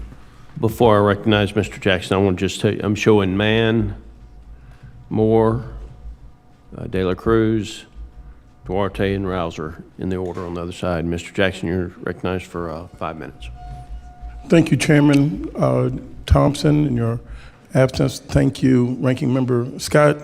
Thank you, Chairman Behnam. In my earlier career, I ran on the Chicago Board of Trade. I ran on the New York Stock Exchange. I love financial institutions. Appreciate the work that you do and all what the CFTC has to do. This conversation repeats itself on, is this a commodity? Is this a security? How do we get it? I've got some basic questions. How are the deposits assured? Deposits insured? Assured, like when someone opens an account, Yeah. how do we know the money's on account? Well, we have a number of regulations and requirements when we deal with mostly the FCMs, the Futures Commissions merchants, that they have relationships with either banking entities or they have relationships with custodians. And we do get daily reports about customer funds and customer balances to the CFTC. Good afternoon to those watching. You're watching the House Agricultural Committee and its funding. Listen to the funding request for the CFTC to add about $110 million to their budget over the next few years in order to regulate crypto. And they're asking or digital assets, and they're asking for the authority to do that instead of having it at the SEC level. Got any questions? Sure. Drop them in the comments. So we have an order book, which is really what you're articulating, and we have You're listening to Chairman Rostin Behnam. We're about 45 minutes in arrears on this, and I'm kind of skipping through it as interesting topics come about. Real, and that they're going to be offered, they're going to be filled. And this really goes to some of the disruptive trading practices that we prohibit, whether it's spoofing or wash sales, which we see often, and is really, unfortunately, systemic in this unregulated digital asset market. But to your point, in the regulated market, when we have a central limit order book, we have bids and offers, and we have rules at the agency level, and then more importantly, at the exchange level, to ensure that every bid and every offer is valid and will be executed if it's on the order book. Because this is at the heart of what the problem is. They pride themselves on being opaque, and it's somewhere out there in the ether that this happens, but then when there's a cash draw, people are trying to chase the funds, and where are they? So how would you say the bids get processed? Because I have a concern on what happened with some of the other places. As Coinbase, tomorrow is Bitcoin, and Coinbase is not coinable, there's nothing tangible, and then poof, billions of dollars seem to go away. How is this processed for the bids? So that way we can make sure people aren't setting up a fake account, Yep. raising a bid against themselves, and washing a trade. Congressman, I mean, you're raising the most fundamental and important question, and I hope Wash the trade's reason the we're bane here of all today is existence. we can set up a side-by-side of regulated markets and unregulated markets, and all these concerns you raise about bids and offers and customer funds being secure and siloed from other customers and other brokers versus an unregulated market where you don't have those legal and regulatory requirements, and you have that incentive or that ability. The chairman is right. You can really see the difference between regulated markets, unregulated markets, and you can take when there's a bid and ask in a regulated market, you can tell that you know that it's a true bid and ask and not a wash sale. And if it is a wash sale, generally the big computers now go and find it. They go and figure it out, just like people front-running the news with options based on insider information. The computers figure it out. All these things that go to the heart of your concerns. And my request to you and the committee is we have this space that's unregulated in the commodity digital area that's a huge part of the larger market cap of the entire digital asset space. And absent are all of these core requirements that have made U.S. financial markets the best, most liquid, and deepest in the world. I know my time is limited, but ultimately, who has the custody of the asset? In the unregulated digital asset space? Correct. Well, that would depend on the entity and who is facilitating the trading. But, I do know that some of the larger entities that facilitate trading in digital assets have custodians and comply with state regulations around custody. They require, or they comply with some requirements from Treasury around AML and KYC. So I don't want to suggest that the entire industry is void of regulation. There's quite a robust state regulatory requirements and some OFAC requirements around AML and KYC. But really what we're focused on at the CFTC are markets and market regulation. And some have used existing structures to impose on their businesses, but ultimately that doesn't give me comfort at night. There's too many bad actors and too many individuals and institutions who are willing to cut corners because it cuts costs and potentially gives them more resources and money, and that's when we have implosions, bankruptcies, and lost customer funds. I yield my time. Thank you very much for your service and your work. Chair, and I recognize the former chair of the committee, Mr. Lucas, from Oklahoma. Thank you, Mr. Chairman, and thank you about preventing wash sales, fake accounts, and all types of malfeasance that goes on in unregulated markets. Consumer protection is, of course, front and center. I'm confident you agree that any proposal should not undermine existing laws that provide for robust consumer protections. So to this end, could you discuss why it's important that any legislative framework be consistent with both our securities laws and the Commodity Exchange Act, ahead of this one. Balancing Act? Thank you, Congressman Lucas. We manage it. We were very successful. We did it quickly, efficiently. The swaps market now is transparent. More transparent, is orderly and institutional. Are there any pitfalls, Dodd-Frank? Thank you for that. And from a regulator's point of view, knowing what we now know about the implementation of Dodd-Frank, and as you look at the discussion draft that's before you today, are there any pitfalls that you would recommend that Congress avoid? Dodd-Frank was the bill that was passed to regulate the swaps and derivative markets and kind of change banking a little bit following the 2008 crash. I think the bill was in 2010 or so. As this committee continues the conversation about expanding CFTC's authority? Congressman, one, as I was just mentioning, funding is key, and I know that's always difficult in an environment where we're all tightening our belts here, but as I said earlier, net, the CFTC has been a return on investment for U.S. taxpayers. We're returning $8 for every dollar invested in us over the past 10 fiscal years. I do think that if you're, and I'm not suggesting I am, I know a lot think about this market from an innovative and a technological and a perspective of what it could lead to from a U.S. Growth perspective and competition perspective. This is an investment in markets, and I think anything that comes with this legislative authority or legal authority should be paired with funding. And also, as I said before, using some of the same fundamental principles that have worked in the past. We don't need to rewrite the playbook. It's worked. We can do it again. We're going to have to adjust for unique technology, and we will make those adjustments. but the foundation should be similar, and it has worked. Great. And lastly, and I think I know the answer to this, but I just want to make sure I give you a chance to respond. Do you believe that granting the CFTC regulatory jurisdiction over the cash or spot digital commodity markets is just the natural extension of the enforcement authority, that you've been doing already? Yeah, I mean, we've been dealing in this market, as I said, for the better part of 8 years. We have a level of experience and, more notably, expertise at the staff level, which cases that are going on, and hopefully we can resolve some of these differences. Skipping ahead a little bit here to catch up. Thank you. And Chairman, do you think the timing of Chair Gensler filing these lawsuits is at all coincidental? I don't know. Knowing enforcement cases, we deal with this all the time. You're building a case, and when is I don't know. Knowing enforcement cases, we deal with this all the time. You're building a case, and when the time is right, because for whatever reason, you got to file the case. So does the CFTC take into account political or media considerations in filing lawsuits like the SEC seems to be doing? We do not. Thank you. That's good to hear. Chairman Behnam.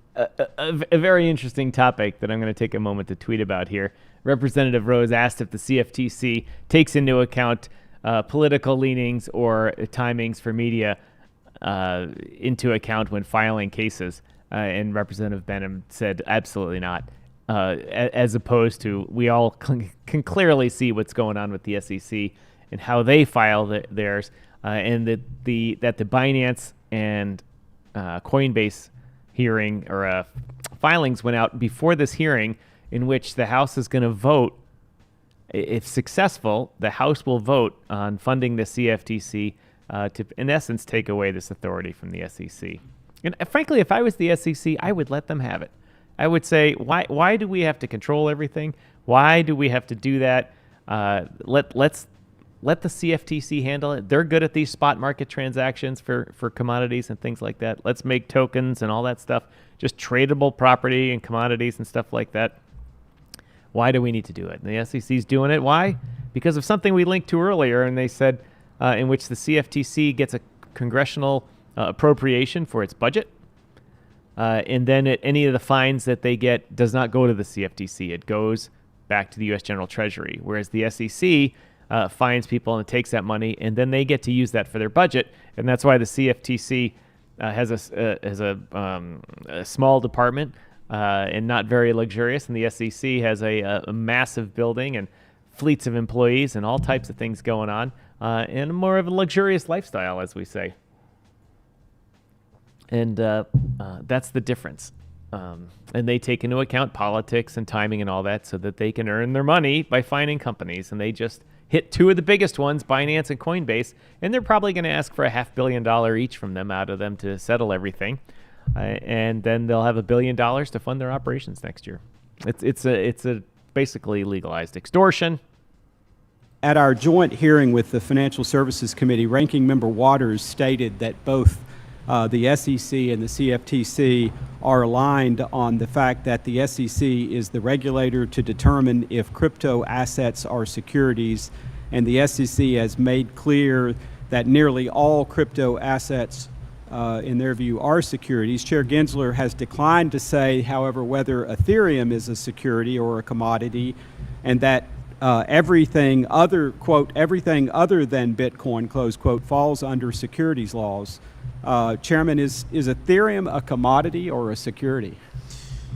Congressman, I've said this many times before. I believe Ether is a commodity. We have it listed on our exchange, multiple exchanges, CFTC exchanges, for a number of years. There are certainly situations, I think, as I've said before, the situation that led us to this point, and Ether was listed as a futures contract in 2020, there was robust legal analysis that occurred at the time. And I was not chair, I was a commissioner then, but I know what the process is. I know the deliberation and the cooperation between the two agencies, and given the legal precedent and the law that we follow currently and how we are driven by certain characteristics around what is a security and a commodity, I have faith and confidence that the decision back in 2020 was correct, and we continue to have Ether futures contracts listed on our exchange without any question.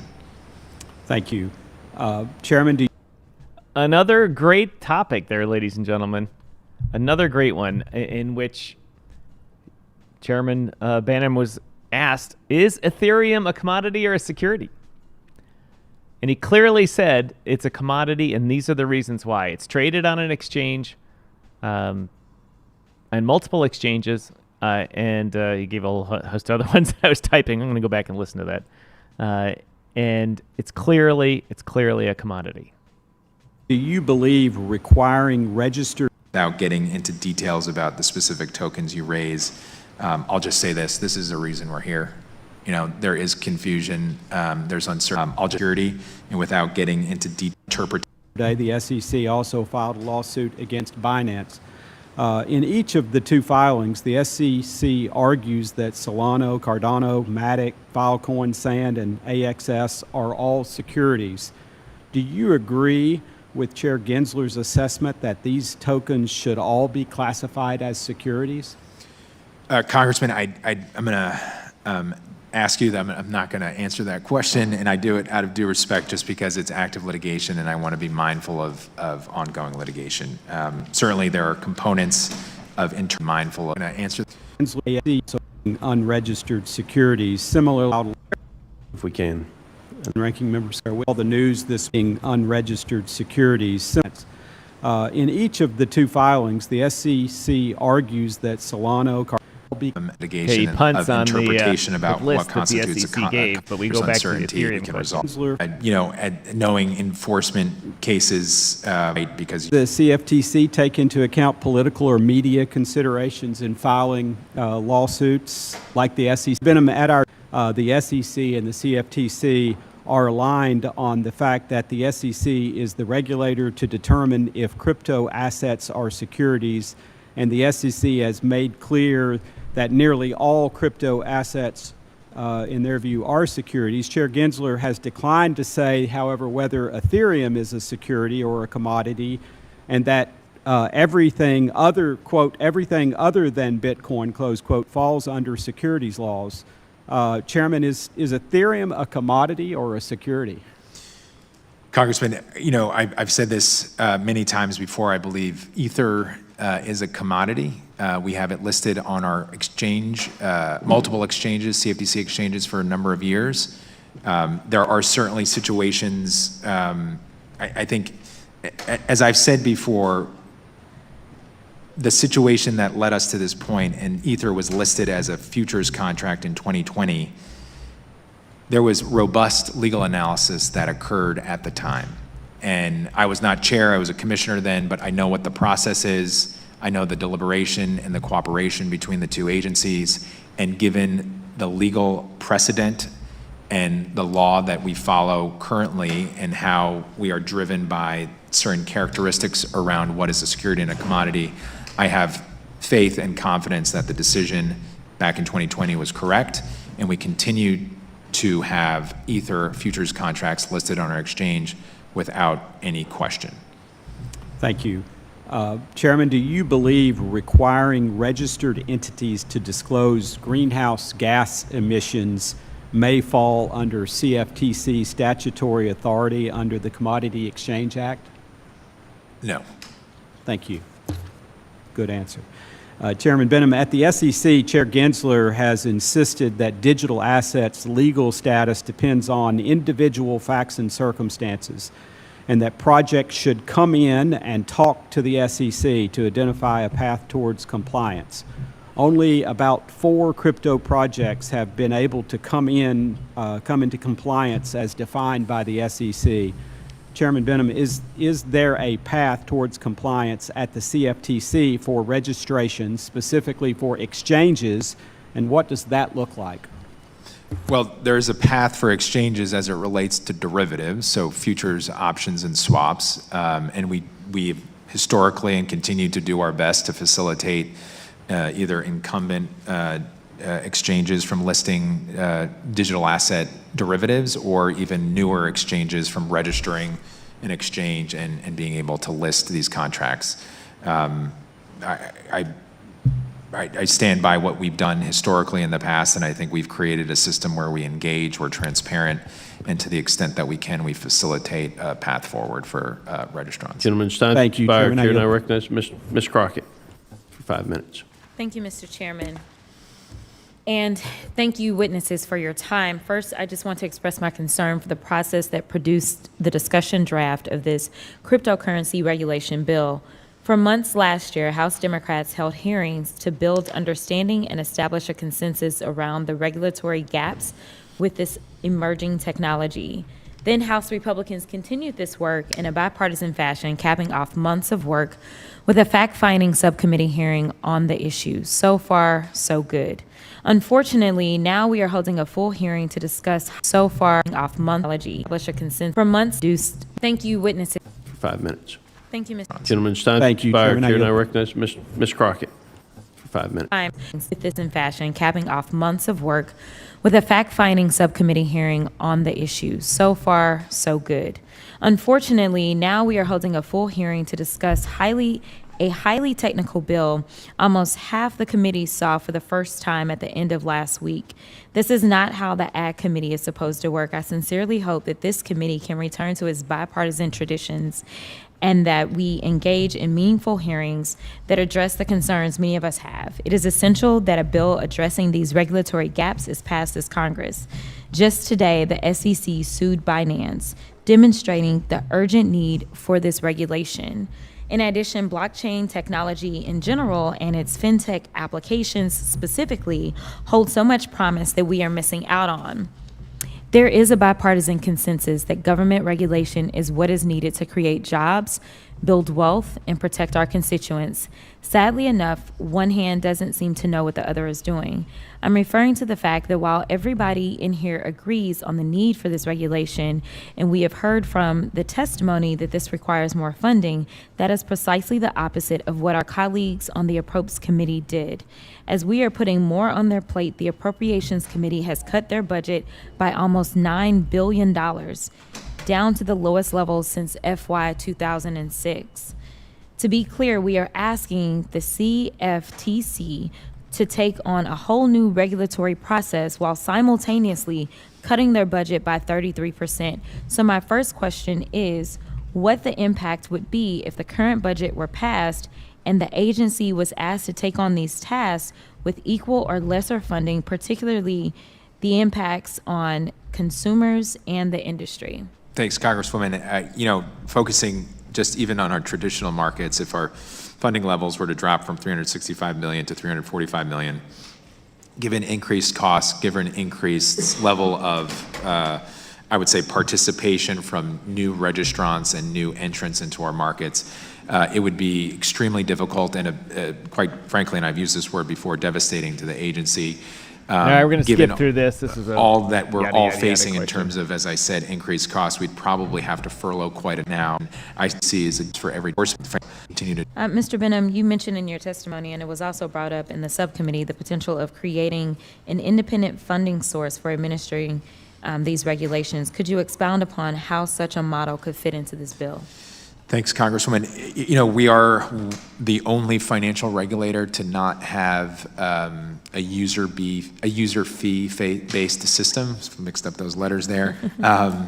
And it has proven to be a huge challenge for the agency, quite frankly, for quite some time, a number of decades. And I think since 2010, after the financial crisis, as our responsibilities significantly increased, we faced quite a bit of strain from a budget perspective because of flat funding over a number of years.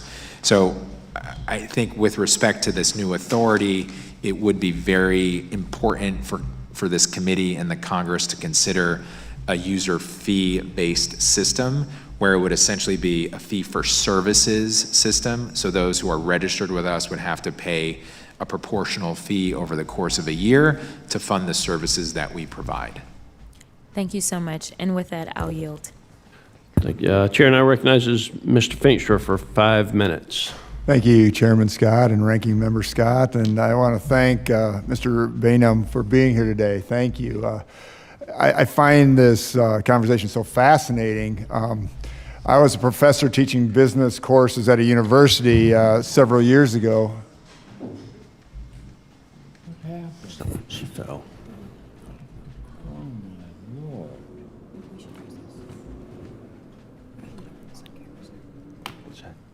We're going to pause. We're going to recess until the call of the chair.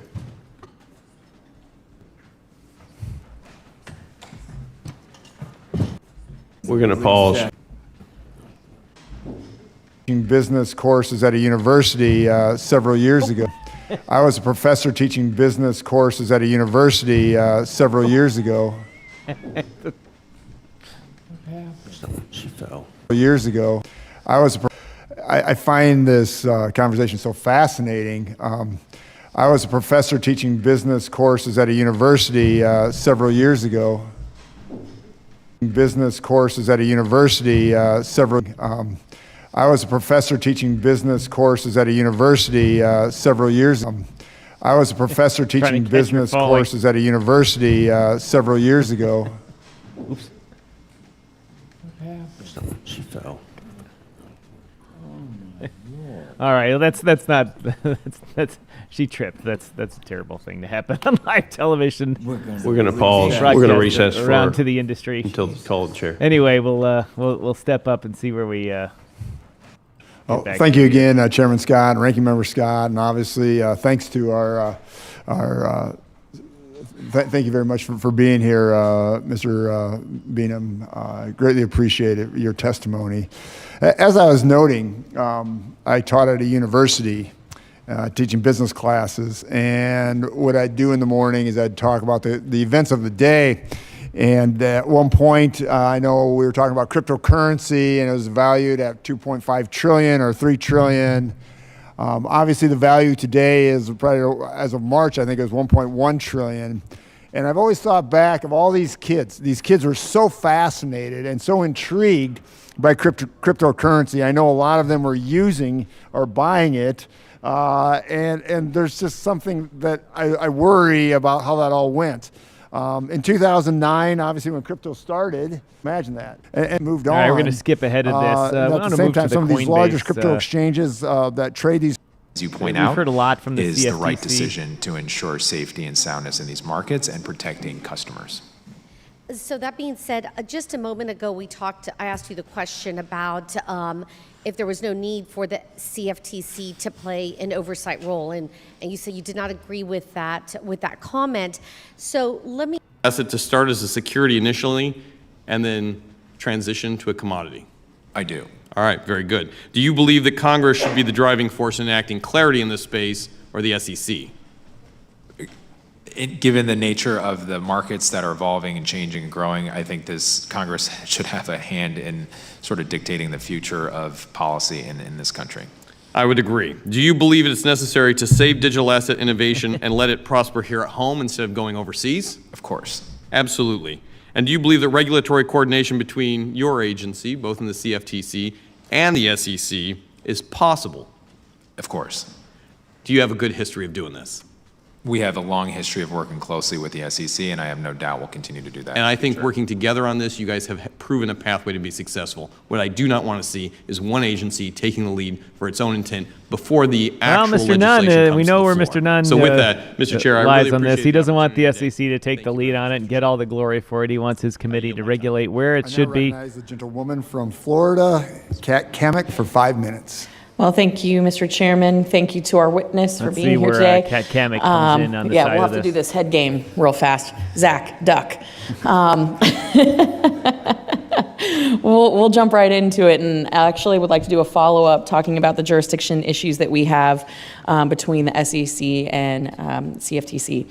So in your testimony, you had discussed the importance of not undermining existing laws, most notably the securities law and the jurisdiction of the SEC. I think you've already outlined why you think this is important, but the discussion draft does not amend the definition of securities, but it does set up a process to help market participants work with the SEC to determine when an asset is no longer part of an investment contract. Does that modification disrupt the SEC's authority to protect customers and address information gaps between digital asset issuers and investors? Congresswoman, thanks for the question. And just a little bit of context before I answer the question more directly.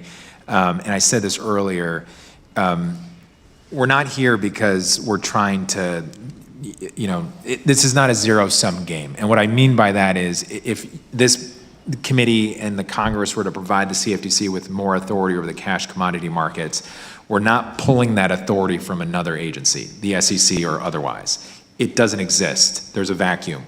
No one regulates cash commodity markets. And I think this is the most important thing this committee should think about and has thought about as it drafts or continues to work on this draft bill.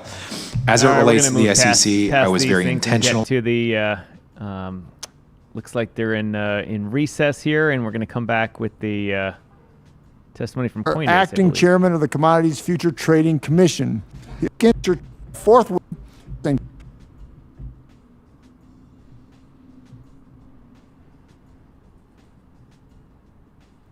Legal officer of Coinbase. Our third witness today is Dan Gallagher, who is the Chief Legal Compliance and Corporate Affairs Officer for Robinhood Markets Incorporated. He's also a former commissioner of the Securities and Exchange Commission. Our fourth witness today will be Mr. Dan Berkovitz, sorry I abused that name there, who is a former commissioner of the Commodities Future Trading Commission. Our fifth and final witness today is Walt Lukin, who is the President and Chief Executive Officer of Futures Industry Association. He is also the former acting chairman of the Commodities Future Trading Commission. I thank you all for joining us today. We will now proceed to our testimony. You each will have 5 minutes. The timer in front of you will count down to 0, at which point begin. Committee member, former chairman. It's an honor to speak to this great committee once again. I'm Chris Giancarlo, former chairman of the CFTC. I appear today in my individual role and not on behalf of any entity. 5 years ago, I sat on the other side of the Capitol and testified to the Senate Banking Committee. The topic was a rather obscure one at the time, cryptocurrency. Well, that hearing turned out to be one of the more noticed congressional hearings in certain quarters of the Twitter sphere. Because in the prior year, the price of Bitcoin had risen almost 20 times. Our U.S. derivatives exchanges knew there was commercial demand for Bitcoin price hedging, here, this guy. and they wanted to launch exchange trading of Bitcoin derivative. The original stopped the rise of Bitcoin or other virtual. 2018, the energy and momentum behind digital assets was not just driven by technological efficiencies and benefits. Weeks before that 2018 Senate testimony, I went to Switzerland and spoke to the Financial Stability Board, the chief standard-setting body of the global financial system. The assembled global regulators were skeptical of the CFTC's decision to greenlight Bitcoin futures. I said to them, crypto's not going away. Digital assets and other network technology is like a roaring wind. It's definitely not going away. You can take shelter from it, get blown away by it, or hitch a sail and ride it. And I added that we Americans prefer to ride the wind. Well, in the 5 years since, many of the countries represented in that Swiss conference room are now trying to hitch their sails to crypto innovation. They're hoping to benefit from America's early lead. And yet, we know the American dream decade, thoughtful legislation. Giancarlo, for your testimony. Mr. Gray Wall, please begin when you are ready, and you have 5 minutes. Thank you, sir. Good afternoon. I want to thank Chairman Thompson, Ranking Member Scott, and members of the committee for inviting me to testify about the future of digital assets and the need for a clear rule book in the United States. My name is Paul Graywall, and I am the Chief Legal Officer at Coinbase.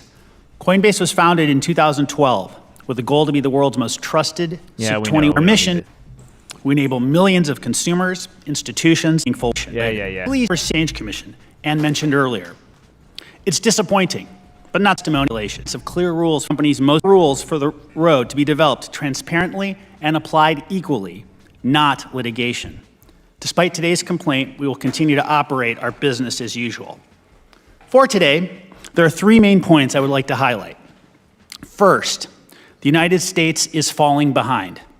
Distributed ledger and digital asset technology is, as the White House has stated, critical and foundational to the future of the United States. Yet, the United States is pushing the technology and the innovators overseas due to a lack of regulatory clarity. The rest of the world is taking advantage of our absence. The EU, UK, Australia, Singapore, and Hong Kong, just to name a few, are writing rules that are making room for innovation while also protecting consumers. We shouldn't want any country to leapfrog the United States in a foundational area of technology. It's not just bad for our economic future, but bad for our national security. Second, crypto is solving real-world problems, and we need a clear path forward to protect responsible innovation. Digital assets are creating new ways to store and transfer value. They're making existing systems, like the financial system, better. Today's crypto use cases range from cheaper, faster, and more reliable international payments to digital IDs to healthcare records on the blockchain. But digital assets don't fit into any single existing regulatory box. Some are commodities, some are securities, and some simply don't map onto existing categories. With more than 20% of Americans owning and using crypto, we need a regulatory framework that will protect American consumers and enable innovation. Third, the digital asset market structure discussion draft. This is industry for over 20 years often. First,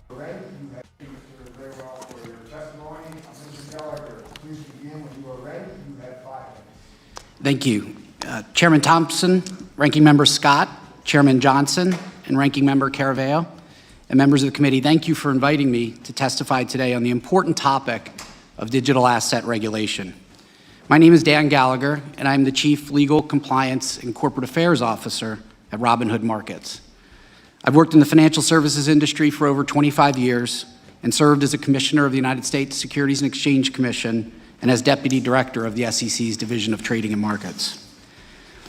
Robinhood was formed in 2013 with a single mission: to democratize finance for all, regardless of a customer's background, income, or wealth. Robinhood is an American company with over 2,000 employees in the United States, serving millions of American customers.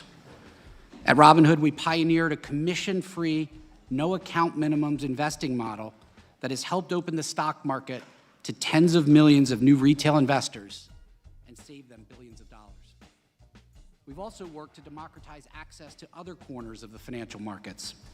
Since 2018, Robinhood Crypto, which is proud to operate in the United States, has offered customers the ability to buy, sell, store, and transfer certain cryptocurrencies at low cost with no trading commissions and no account minimums. Innovation is at Robinhood's core. We're committed to working with policymakers to foster the development of blockchain technology and digital asset markets through tailored, responsible regulation. But the reality is that in the United States, market participants face a patchwork of inconsistent state frameworks and a lack of regulatory clarity at the federal level. This unpredictable landscape stifles innovation and hampers responsible firms like Robinhood. To be clear, we believe Robinhood Crypto has a qualitatively different model than other digital asset platforms. We are not an exchange that matches customer orders. We offer 18 digital assets compared to hundreds on other platforms. We don't offer yield-generating products like staking or lending. And Robinhood Markets is a publicly traded company subject to SEC disclosure rules, and we operate two highly regulated, registered subsidiary broker-dealers that are our primary business. Some in senior regulatory positions maintain that the law is clear and no further guidance for digital assets is necessary. We disagree. In fact, it often feels like we are facing what Lewis Carroll called a Humpty Dumpty view of the world, a world where federal regulators believe words like the word security, quote, mean just what one chooses them to mean, nothing more nor less. For example, regulators look to a 1946 Supreme Court case concerning orange groves to define whether a digital asset is an investment contract subject to the securities laws. There are legitimate questions about whether certain digital asset transactions involve investment contracts. And the application of a decades-old case addressing orange groves is hardly clear when applied to today's digital asset ecosystem. The lack of federal regulatory clarity is bad for American consumers who want access to digital assets, bad for innovation, and bad for the competitive position of the United States, which is already losing out to Europe and other foreign jurisdictions. Regulatory clarity would allow market participants to provide products and services their customers want without the constant threat of crippling enforcement actions, and would help ensure that the U.S. remains important. Additional thought that economy, sometimes in these opening statements you learn some good information. Thank you, Other Mr. times Chairman, Ranking Member Scott, members of the committee, for the invitation to appear here to discuss gaps in the regulation of the digital asset markets. My appearance today is in my own personal capacity. I am not representing or speaking on behalf of any other person, governmental agency, or private sector entity. This committee's hearing today is timely. Digital assets and the associated blockchain technologies Dan have the Berkowitz potential was a former- to transform the availability, scope, and efficiency of commissioner for the financial CFTC. services to American consumers and businesses. As the events of the past year have demonstrated, however, certain of these unregulated markets are operating in a manner that presents significant risks to customers and investors in these markets, including risks from information asymmetries, abusive trading practices, manipulation, and conflicts of interest. The SEC regulates the trading of digital assets that are securities. The CFTC regulates the trading of derivatives on digital assets. Neither the CFTC nor the SEC has regulatory authority over the cash or spot markets for non-security digital assets. This gap needs to be closed. The CFTC presently regulates the futures markets for digital assets, conducts surveillance of the underlying spot markets as part of its oversight of the futures markets, and can bring enforcement actions for fraud or manipulation in the spot market.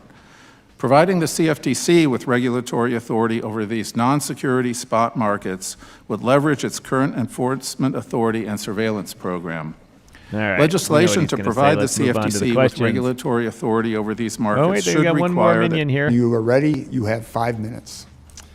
Thank you, Mr. Chairman, Ranking Member Scott, former Chairman Lucas, and members of the committee. Thank you for the opportunity to testify about the need for a strong regulatory regime for the spot digital asset market. And prior to my role at FIA, I had the honor of serving as Commissioner and Acting Chairman of the CFTC over a 7-year period of time, as well as working on the Senate Agriculture Committee involved with the passage of the Commodity Futures Modernization Act of 2000 that created the current CFTC principles-based regulatory system. Next year, we celebrate the 50th anniversary of the Commodity Futures Trading Commission Act of 1974. This was done to cap the definitive John Carlo had noted. In 2000, Congress passed another major reform, the Commodity Futures Modernization Act, that provided the CFTC with a new principles-based regulatory regime. In its 2 decades of existence, the CFTC's core principles framework has proved effective due to its flexible but clear approach. The Act provides the CFTC with the ability to issue rules and guidance on core principles, but provides built-in flexibility for entities to take a different approach if they can prove the core principles are still being met. Such flexibilities has allowed for innovative new products and market approaches. It has also helped the CFTC extend its regulatory regime cross-border, given the global nature of many benchmark futures products. This cross-border framework, built on regulatory cooperation and comparability, would align well with the cross-border nature of digital commodities.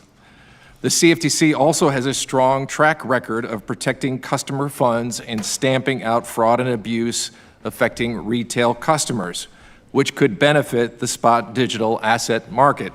The CEA contains strong disclosure and money segregation requirements aimed at protecting customer funds. Thank you very much there, Walt. These protections include risk disclosures, SEC, where it's acting increase authority 2004 limits, and aggressive eliminated SEC legislation enforce of the mission, the opportunity to testify Convened. Questions in order of seniority, alternating between order. Now, down from the CFTC chairman, you've continued to focus on digital assets, or for our purposes here today, digital commodities. For those members still on the fence on the merits of digital commodities, could you please describe their value today and their potential value in the future for the United States businesses and Main Street Americans, beyond trading them on the exchange? To put it another way, why should we, Congress and the Agriculture Committee, care about digital commodities? Thank you for the question. I think the answer to it depends somewhat on how one views the value of this innovation. If one views this simply as some funky new investable asset class, a la some precious metals or treasury repo or something, then the dollar, measured in dollars, the value is circa $1 trillion, down from as much as close to $3 trillion as much as a year ago. But if you view this more broadly, as I've come to view it in the 8 years that I've been studying it, as really a new architecture of value, an architecture of finance and banking and money itself, then it's really harder to estimate the value. But I want to take a crack at it. You know, the existing architecture of value is one where we store value on the balance sheets of proprietary commercial firms. It's kind of a strange way of doing it. 90% of the value is housed as liabilities. My checking account with Bank of America, my 401k with Fidelity, another day in Chicago, are not stacks of sirens. $100 bills in their vault. They're IOUs to them. And as we've seen just in the last 120 days, those institutions can go down. This new architecture says, let's use the internet, let's use digital networks as a way of storing value. You know, that old architecture, as venerable as it is rather slow, it's expensive, it's unstable, and it is exclusive. This new architecture of an internet of value, well, in 30 years, the internet has never gone down. And it's brought more people around the globe in. Principles-based system helps that, but in maybe innovation reflects the CFTC's principles-based regulation is flexible and designed to future-proof regulation of new products that were not considered prior to drafting the Commodities Exchange Act. Can you talk about how this approach can be beneficial to the CFTC's regulation of the digital asset markets? No, I think Congress, in its foresight, figured out how the principles-based system could give flexibility not only to market participants who may be innovating, and the CFTC, as noted earlier, has innovation, promoting innovation in its mission, actually, and the principles-based system helps that. But importantly, it allows the regulator to keep pace with these innovations. So the flexibility goes both ways. It goes both market participants as well as the regulators to make sure that those core principles, those 23 core principles over markets, are being met no matter what innovations may be happening. Yep. Thank you for that. Mr. Graywall, why do you think it's beneficial that the discussion draft is based on existing law and regulations for securities and commodity derivatives? The benefit of relying upon the existing structures, Congressman, is that it allows the investing public and, of course, regulators and this body to have confidence that we are working with standards, practices, and histories that are well understood and that have served the American public reasonably well. No system is perfect, but the Commodities Exchange Act, the CFTC's long history of regulating underlying markets where there are listed futures, all suggest that this commission is more than capable of rising to the new challenge of a new asset class. Thank you for those comments. I now recognize Ranking Member David Scott for 5 minutes for questions. Thank you very much. I appreciate that. Gentlemen, I want to get to the real essence of this debate here this morning.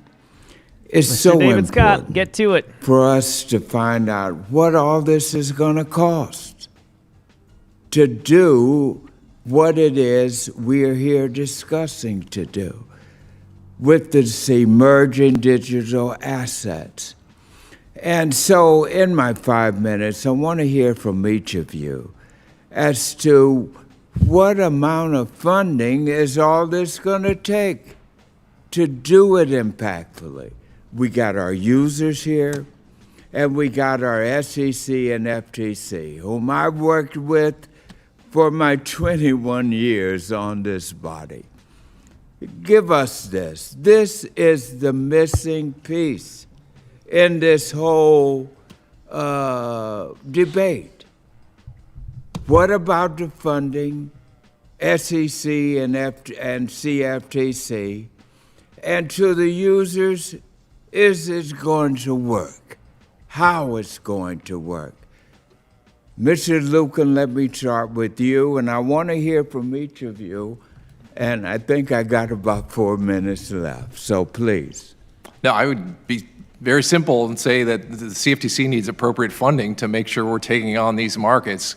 It's difficult for me. When you say appropriate, tell me, what would you say? How much? Well, I mean, I think you should look back at what happened during Dodd-Frank for them to take on those markets and the appropriate teams, as the chairman outlined in his testimony. They're going to have to hire new additional people with expertise.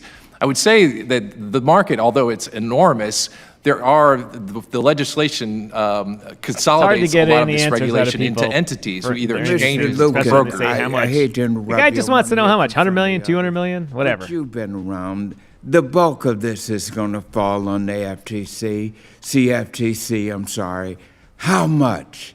Give us about a ballpark figure of what you feel it's going to take to do what is in this regulatory piece of legislation. I would be guessing. I mean, the CFTC, I think Chairman Behnam mentioned 10%, I think, in his testimony. But to me, and you also have to bear in mind that the NFA is going to be extremely involved in this as well, and they're going to be levying fees on the industry to raise money to do it. So those things have to be thought of in conjunction. Do you agree with that, SEC? And give us a figure. Look, we got to put an amount in this bill. And now you got a chance to tell us what you think you need.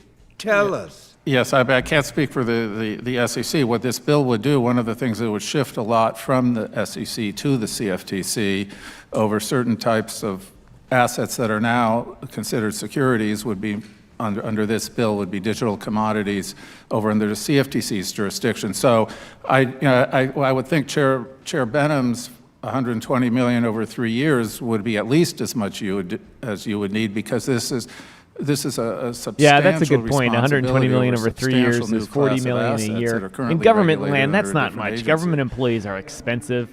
And if you think, if someone's going to earn $200,000, I had the great pleasure of not being people earn that type of money one of the regular commissioners from going into private part of that markets. Pleasure was not getting involved in the so budget they pay them a process, lot. They get good benefits, and government oversight is a lot. One thing I would call out, though, too, the cost of not moving forward from our perspective. You called us users. We're representing the studio here is right we're agents on the street. Here. If you can't tell, the cost of having regulation and these markets go offshore, which is happening. It's real. It's not some boy crying wolf issue. It's migrating offshore is going to be massive to the U.S. to U.S. investors. Lost opportunity. And then the cost of the vagueness of the current regulatory structure is real, and that's being borne on American investors. Okay, General. Yes. Ranking Member Scott, I would just add that the costs go even further than I think my colleague to my left has properly identified. There is an important cost to a lack of standards that industry and investors and consumers can understand and follow. And that cost, whatever. Thank you, Mr. Chairman, and thank you for the panel to agreeing to testify and spending your day with us here in the Ag Committee. Mr. Giancarlo, it's good to see you again, and I'll direct my first question at you. Earlier today, I discussed with Chairman Behnam how the CFTC and SEC will need to collaborate during the rulemaking process proposed under the market structure draft. In his response, the chair reflected on the history of CFTC's intersection with SEC as it related to digital assets. As you reminded us in your testimony, CFTC approved regulated future contracts tied to Bitcoin back in 2017. So, Mr. Giancarlo, I'd like to call upon your expertise in this space with this question. Could you discuss the history of CFTC's collaboration with the SEC regarding digital assets, and how Congress can help this process going forward.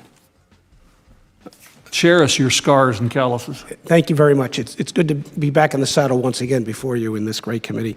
I can't speak to the history prior to my arrival at the CFTC, although it was rumored not to have been terribly good in prior administrations. One of the things that Chairman Clayton at the SEC and I vowed to do was to improve that. And we felt that as people who had come from the business sector, we had an imperative to make sure our two agencies worked well together. And in the area of digital assets, we formed an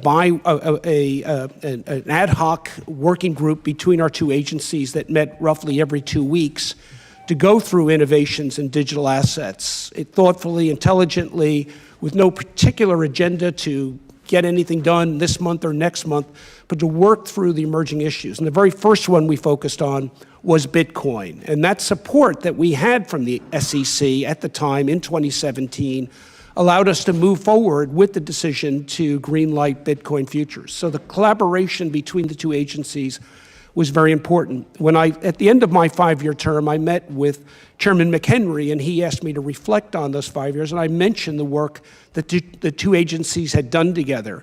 And I think some of that has led to some of the Title V provisions for an advisory group, working group between the two agencies growing out of the work that Chairman Clayton and that was continued by Chairman Tarbert and Chairman Clayton during their terms as well.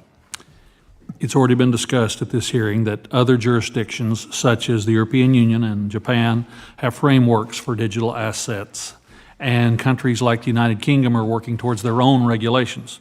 So I address this question first to Mr. Lucan and then to you, John Carlo. Could you each discuss how it makes our job of writing our own rules here at home more difficult if we see digital asset regimes flourishing outside of the United States? No, it's important that the U.S. show leadership in this area because the rest of the world is starting to fill the void. And so you're going to see markets develop overseas if the U.S. doesn't step up and develop a regulatory regime. You cannot regulate by enforcement alone. It needs Thank you to everyone the watching regulatory here. system in We're place to listening make sure the questions that there are of the standards panel of a good representative conduct from the legal representative from Coinbase. Interesting timing for him to talk. Currently speaking is Walt Lucan, the Executive Vice President or President of the the Futures Industry Association. The CFTC has and we've got a guy, Dan Gallagher from Robinhood, on kind of going over questions from the CFC about how much money it's going to take and what it's going to take to move some of the regulation from the SEC to the FTC, what the budget needs to be and the timings and all that and why. And it's clear from the questions being asked that the House Agriculture Committee is going to recommend this and put it forth to a vote for the committee to vote that the Congress takes it up and transfers much of this from the SEC to the CFTC based on the idea that the SEC would determine if something's a security or not. You know they're going to determine everything's a security. But if it's not, then the CFTC would regulate it. That's why this but it might give them clear ideas on how to do that. But values of openness, it's clear this sound hearing is moving forward principles-based regulation. In this era of giving the CFTC more budget and more legal authority. Thank you very much. Very insightful, gentlemen, as always. With that, I yield back, Mr. Chair. I now recognize the gentlewoman from Colorado, Ms. Caraveo. Caraveo, yes. Thank you. Yeah, thank you, Mr. Chairman Chair, here is not and thank doing you a good again, job with gentlemen, names. for taking time to provide testimony today. I think you were all probably sitting in the back earlier when I spoke to Chairman Behnam, and I would like to ask you the same initial question. Based on your various experiences and expertise, are there any considerations that may be missing from this proposal? And that's for anybody on the panel. I'll go first. I think as I mentioned earlier, Congresswoman, I've laid out a few additional considerations to think about. I think it's very sound in its initial architecture. I think there's some things around the edges that could help. And I do think, just as a general matter, when legislating in this space, Congress should speak very clearly to the agencies. This is an issue. I lived the post-Dodd-Frank world as an SEC commissioner, so we had about 110 rulemaking mandates that came from Congress, and some were very prescriptive and some less so. And where we saw problems with implementation is where we had less prescriptive guidance coming from Congress. And some things that seemed like they should be easy turned into a bureaucratic quagmire. And I would just caution you against that. If you have real strong views on a specific issue, make it more prescriptive. I would like to note that the CFTC, as Chairman Behnam outlined in his testimony, the CFTC markets are different from the SEC regulated markets. The function of the CFTC regulated markets is generally price discovery and risk management. The function of the SEC regulated markets is capital formation. And the regulatory regimes, each agency has a regulatory regime fit for purpose. The CFTC's regulatory regime, as Chairman Behnam explained, is really designed for the wholesale. Once again, for those of you listening on whatever platform you're watching on, YouTube, that's where the SEC regulatory regime Twitch, really is based. There's a lot, or wherever. much more if you got any comments, let me know. We'll talk about them. We'll address them. Even if I have no idea what you're talking about, we'll make it a learning experience. As people know, the DYOR Media Network is here to help with people new in the industry and to unpack ideas at a level in which people can understand it. Even though I get deep in the weeds on topics like taxes and committee hearings and that type of stuff, it's still we still try to keep it at a high level and not that deep technical level. Advisors have a fiduciary duty. Many of those duties are not present in CFTC regulated markets. If you take an instrument that's a type of digital asset that has those protections in the security market and you move it into a CFTC market, as is, the CFTC markets do not have those protections. CFTC is a market regulator. The SEC is much more on the investment side. You would need to supplement the bill, I believe, the way it's drafted with those additional protections because they are not, as I read it, and I've only had a few days and maybe they're there and I need to study it further, but my initial read, I do not see that same level of investor protection that currently exists in the security markets for these instruments as they would be regulated in a CFTC market. You can't just move an instrument from one agency to another and say they're both market regulators. It's a lot more complicated than that. Thank you so much. That actually answered my other question. But anybody to the first, Mr. Lucan? Yeah, I would just mention one unique thing about this they're kind of wrapping up here. What is missing in the disintermediated marketplace, where people are going directly to the marketplace. The futures markets have brokers that deal with the customer, and a lot of the current CFTC law is customer protections are with the brokers themselves, the FCMs. And so those protections now will be placed with the exchange itself to segregate money, to disclosures, those sorts of things. There may be conflicts. I think we saw this with the FTX debacle, that because you conflated all these things into one entity, there weren't the compartmentalization of risk that typically are in these markets. The legislation does contemplate conflicts of interest and making sure there is those firewalls. But I think it's something worth studying, whether they actually need to be separate or not, or registered differently than the exchange itself. And it's just something unique that this legislation does differently. Congresswoman, the other thing that the draft, I think, recognizes appropriately is a dual role for both the CFTC and the SEC on a going forward basis. By this guy. In particular, recognizes that the SEC will continue to have a role, Coinbase, its primary role in regulating. Well, we all knew he was going to speak in generalities today because the SEC just dropped the bomb on him yesterday. Or today, I should say. And so, the gentleman from Indiana, Mr. Baird, for 5 minutes. But he's been very boring. Thank you, Mr. Chairman, and I want to thank the witnesses for being here. To say. It's really helpful to have the kind of expertise that you represent to share with this committee as we try to make decisions. My first question goes to John Carlo. In your written testimony, you make 3 recommendations to improve the discussion draft. And I know you haven't had a lot of time to look at that either, but the first is that the bill should impose a deadline on the CFTC and the SEC to complete the joint direct and definition rulemaking. Why do you think that's important? Deadlines focus the mind.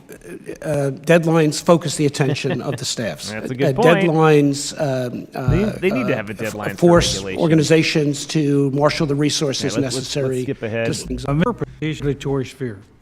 Absolutely. I think the contemplated draft that was been put out would develop exactly the system we've been talking about. Just a quick pause for those of you going to Washington, D.C.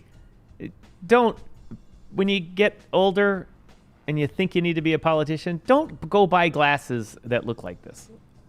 It's not needed. It's not a mark of authority or anything saying, I'm going to get some glasses that look like the 1980s. Just wear your contact lenses. He clearly doesn't have an eye problem because his glasses are not fisheye lenses. Just spare us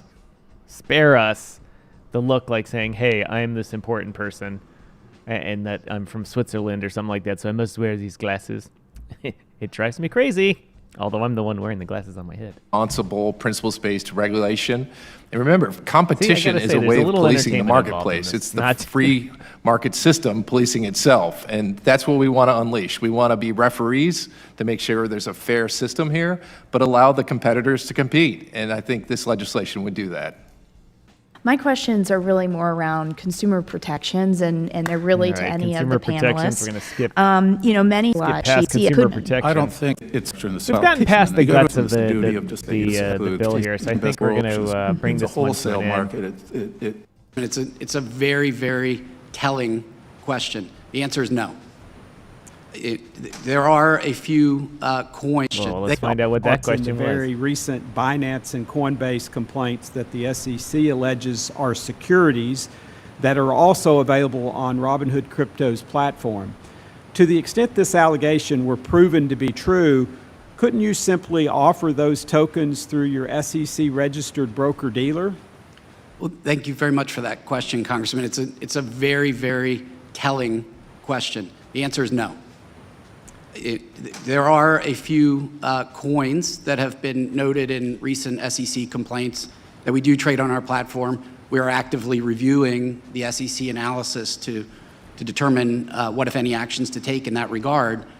But you would think with a major broker-dealer sitting on the other side of our house, our primary business, we could simply say, okay, SEC, you've just said these are securities. I'm going to go trade them on my broker now. It's impossible without regulatory relief and infrastructure changes in the securities markets. And beyond what you've already identified, what are the obstacles to doing that? So, Congressman, in my written testimony, I laid out a little bit about a process we called crypto the hard way at Robinhood. When Chair Gensler at the SEC in 2021 said, come in and register, we did. We actually came in and we did it proactively. We weren't being investigated by the SEC. We did it just because he wanted folks to do it. We thought it was good for our business and our customers. We went through a 16-month process with the SEC staff trying to register a special purpose broker-dealer, and then we were pretty summarily told in March that process was over and we would not see any fruits of that effort. Now, the barriers, one of the barriers that was raised in the discussions was the need to fix what I'll call the 33 Act disclosure, so the issuer disclosure deficiency that the SEC views as being present in crypto markets. For us as an agency broker to fix a perceived issuer disclosure issue is impossible. We can't control the actions of third parties. And so by laying out that one issue, became a very high hurdle to pass. And that's why I admire the construct in the bill today that would get us quickly past that issue of the SEC registration status of the issuer. And just for the record, what is the status of your registration effort presently? I believe it's the technical term would be DOA. We just got an email saying no more talks, but they'd be happy to talk to us about a pending and any rulemaking. So if there will be a rulemaking on special purpose brokers, we will engage quickly. I'm hoping we can still make progress with the SEC. I mean, the professional staff was nothing but professional throughout the whole process. I think my sense was they wanted to find some way to be able to do this, but it just wasn't to be had.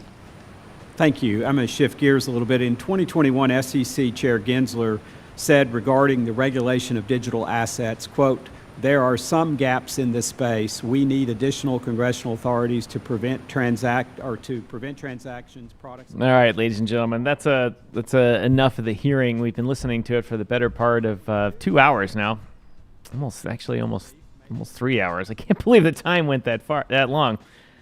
To sum things up, what we had today was the CFTC chairman, Rostin Behnam, on talking about how the CFTC can take over the role of much of this crypto stuff, because in their eyes, most of the issues with it are that crypto and digital assets are not securities, that they are commodities, and that the ones that are securities, that are purely investment vehicles, should be regulated by the SEC, just like any normal investment contract. And that everything else should just be traded as a commodity on the spot market. The CFTC has a lot of hands in its spot market, meaning trading cash for something like cash for gold, cash for copper, cash for oil, coffee, sugar, cocoa, cotton, orange juice, all those things. Pork bellies, let's not forget pork bellies. And they have a lot of experience with that. And so they should be the ones to do it. They say they're very nimble. It doesn't cost them much. They actually return to the government $8 for every $1 that's appropriated to them. And so they're a good investment in use of the U.S. taxpayers' money. In essence, their annual budget is $350 million. And so they return over $2 billion on a yearly basis to the U.S. government, which is an amazing thing. And yes, thanks. It was a good episode. I appreciate you listening and watching. But what we have going on here is a clear move by the House Agriculture Committee, which oversees the commodities markets, because almost all of the futures markets started as commodities in the traditional sense: coffee, sugar, cocoa, gold, oil, wheat, pork bellies, corn, all that type of stuff. And so they end up with the regulation. And then when the banks crashed in 2008 as a result of the mortgage crisis, Congress gave this committee oversight of derivatives and swaps that affected the banking industry, because they in essence ruled that they need to be kind of overseen as same as the futures markets. And they've done a good job of it, and there hasn't been a problem in the derivative markets since the banking crisis of 2008. And so, in an even smaller summary, a lot of people testifying after the CFTC chairman, guys from Robinhood, Coinbase, the Futures Industry Association, and two past commissioners and/or chairmen of the CFTC, answering questions from the House based on, what's in the bill that you like, what do you don't like, what's missing, that type of stuff. So that's all we have for them. As far as DYOR Live's going to be, we're going to be, let's see, what else do we got going on this week? We're going to have shows Wednesday morning, Thursday morning, and Friday morning. We'll have, hopefully, has a bad track record. We'll have Cinco de Pedro on here. Trying to line up a few guests for interviews to have on as well. As I said, I've just moved back from Ottawa to Chicago, so I've got to get my schedule up and running and get some good guests for you.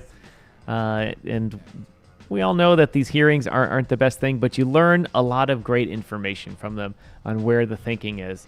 And this one I was more happy with because as someone who worked in the commodities markets, I can tell you that the commodities oversight, the CFTC's oversight, has always been, frankly, very fair and business friendly and retail consumer friendly too.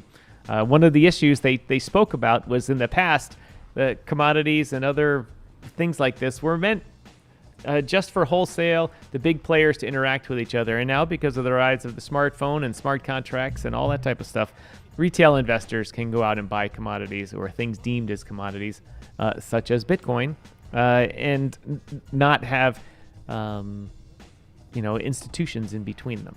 And there are some things in this I didn't like, talking about how you would have to go through an exchange to remove the risk from the issuer. In essence, the regulated exchange would assume the risk of putting issuers and retail clients together. So if the issuer was no good, the retail client wouldn't be hurt. In essence, oh, that sounds like a good plan. B, it ruins DeFi. And we all love DeFi because we want to be in charge of it. And if anyone watching this or anyone in government land thinks that they can stop a 12-year-old from creating a crypto contract, which they can do in under a minute now. Under a minute, you can create a security in the eyes of the SEC. Pair some BNB with it, or Polygon or ETH or whatever you want with it. Create an LP and have a tradable contract. Then they can transfer those keys to someone on the other side of the world.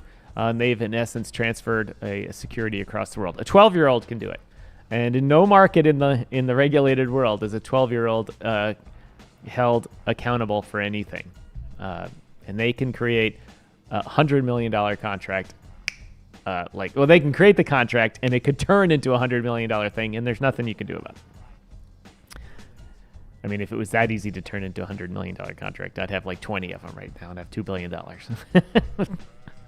The easy part is creating the contract. The hard part is giving it tons of value. But it's easy to give a little bit of value. It's easy to give it some value in order for you to transfer money across the world. You could put together a neighborhood investment group. The Chicago neighborhood number 5 investment group, when only people on your street can buy this contract and then use the proceeds to invest in other things.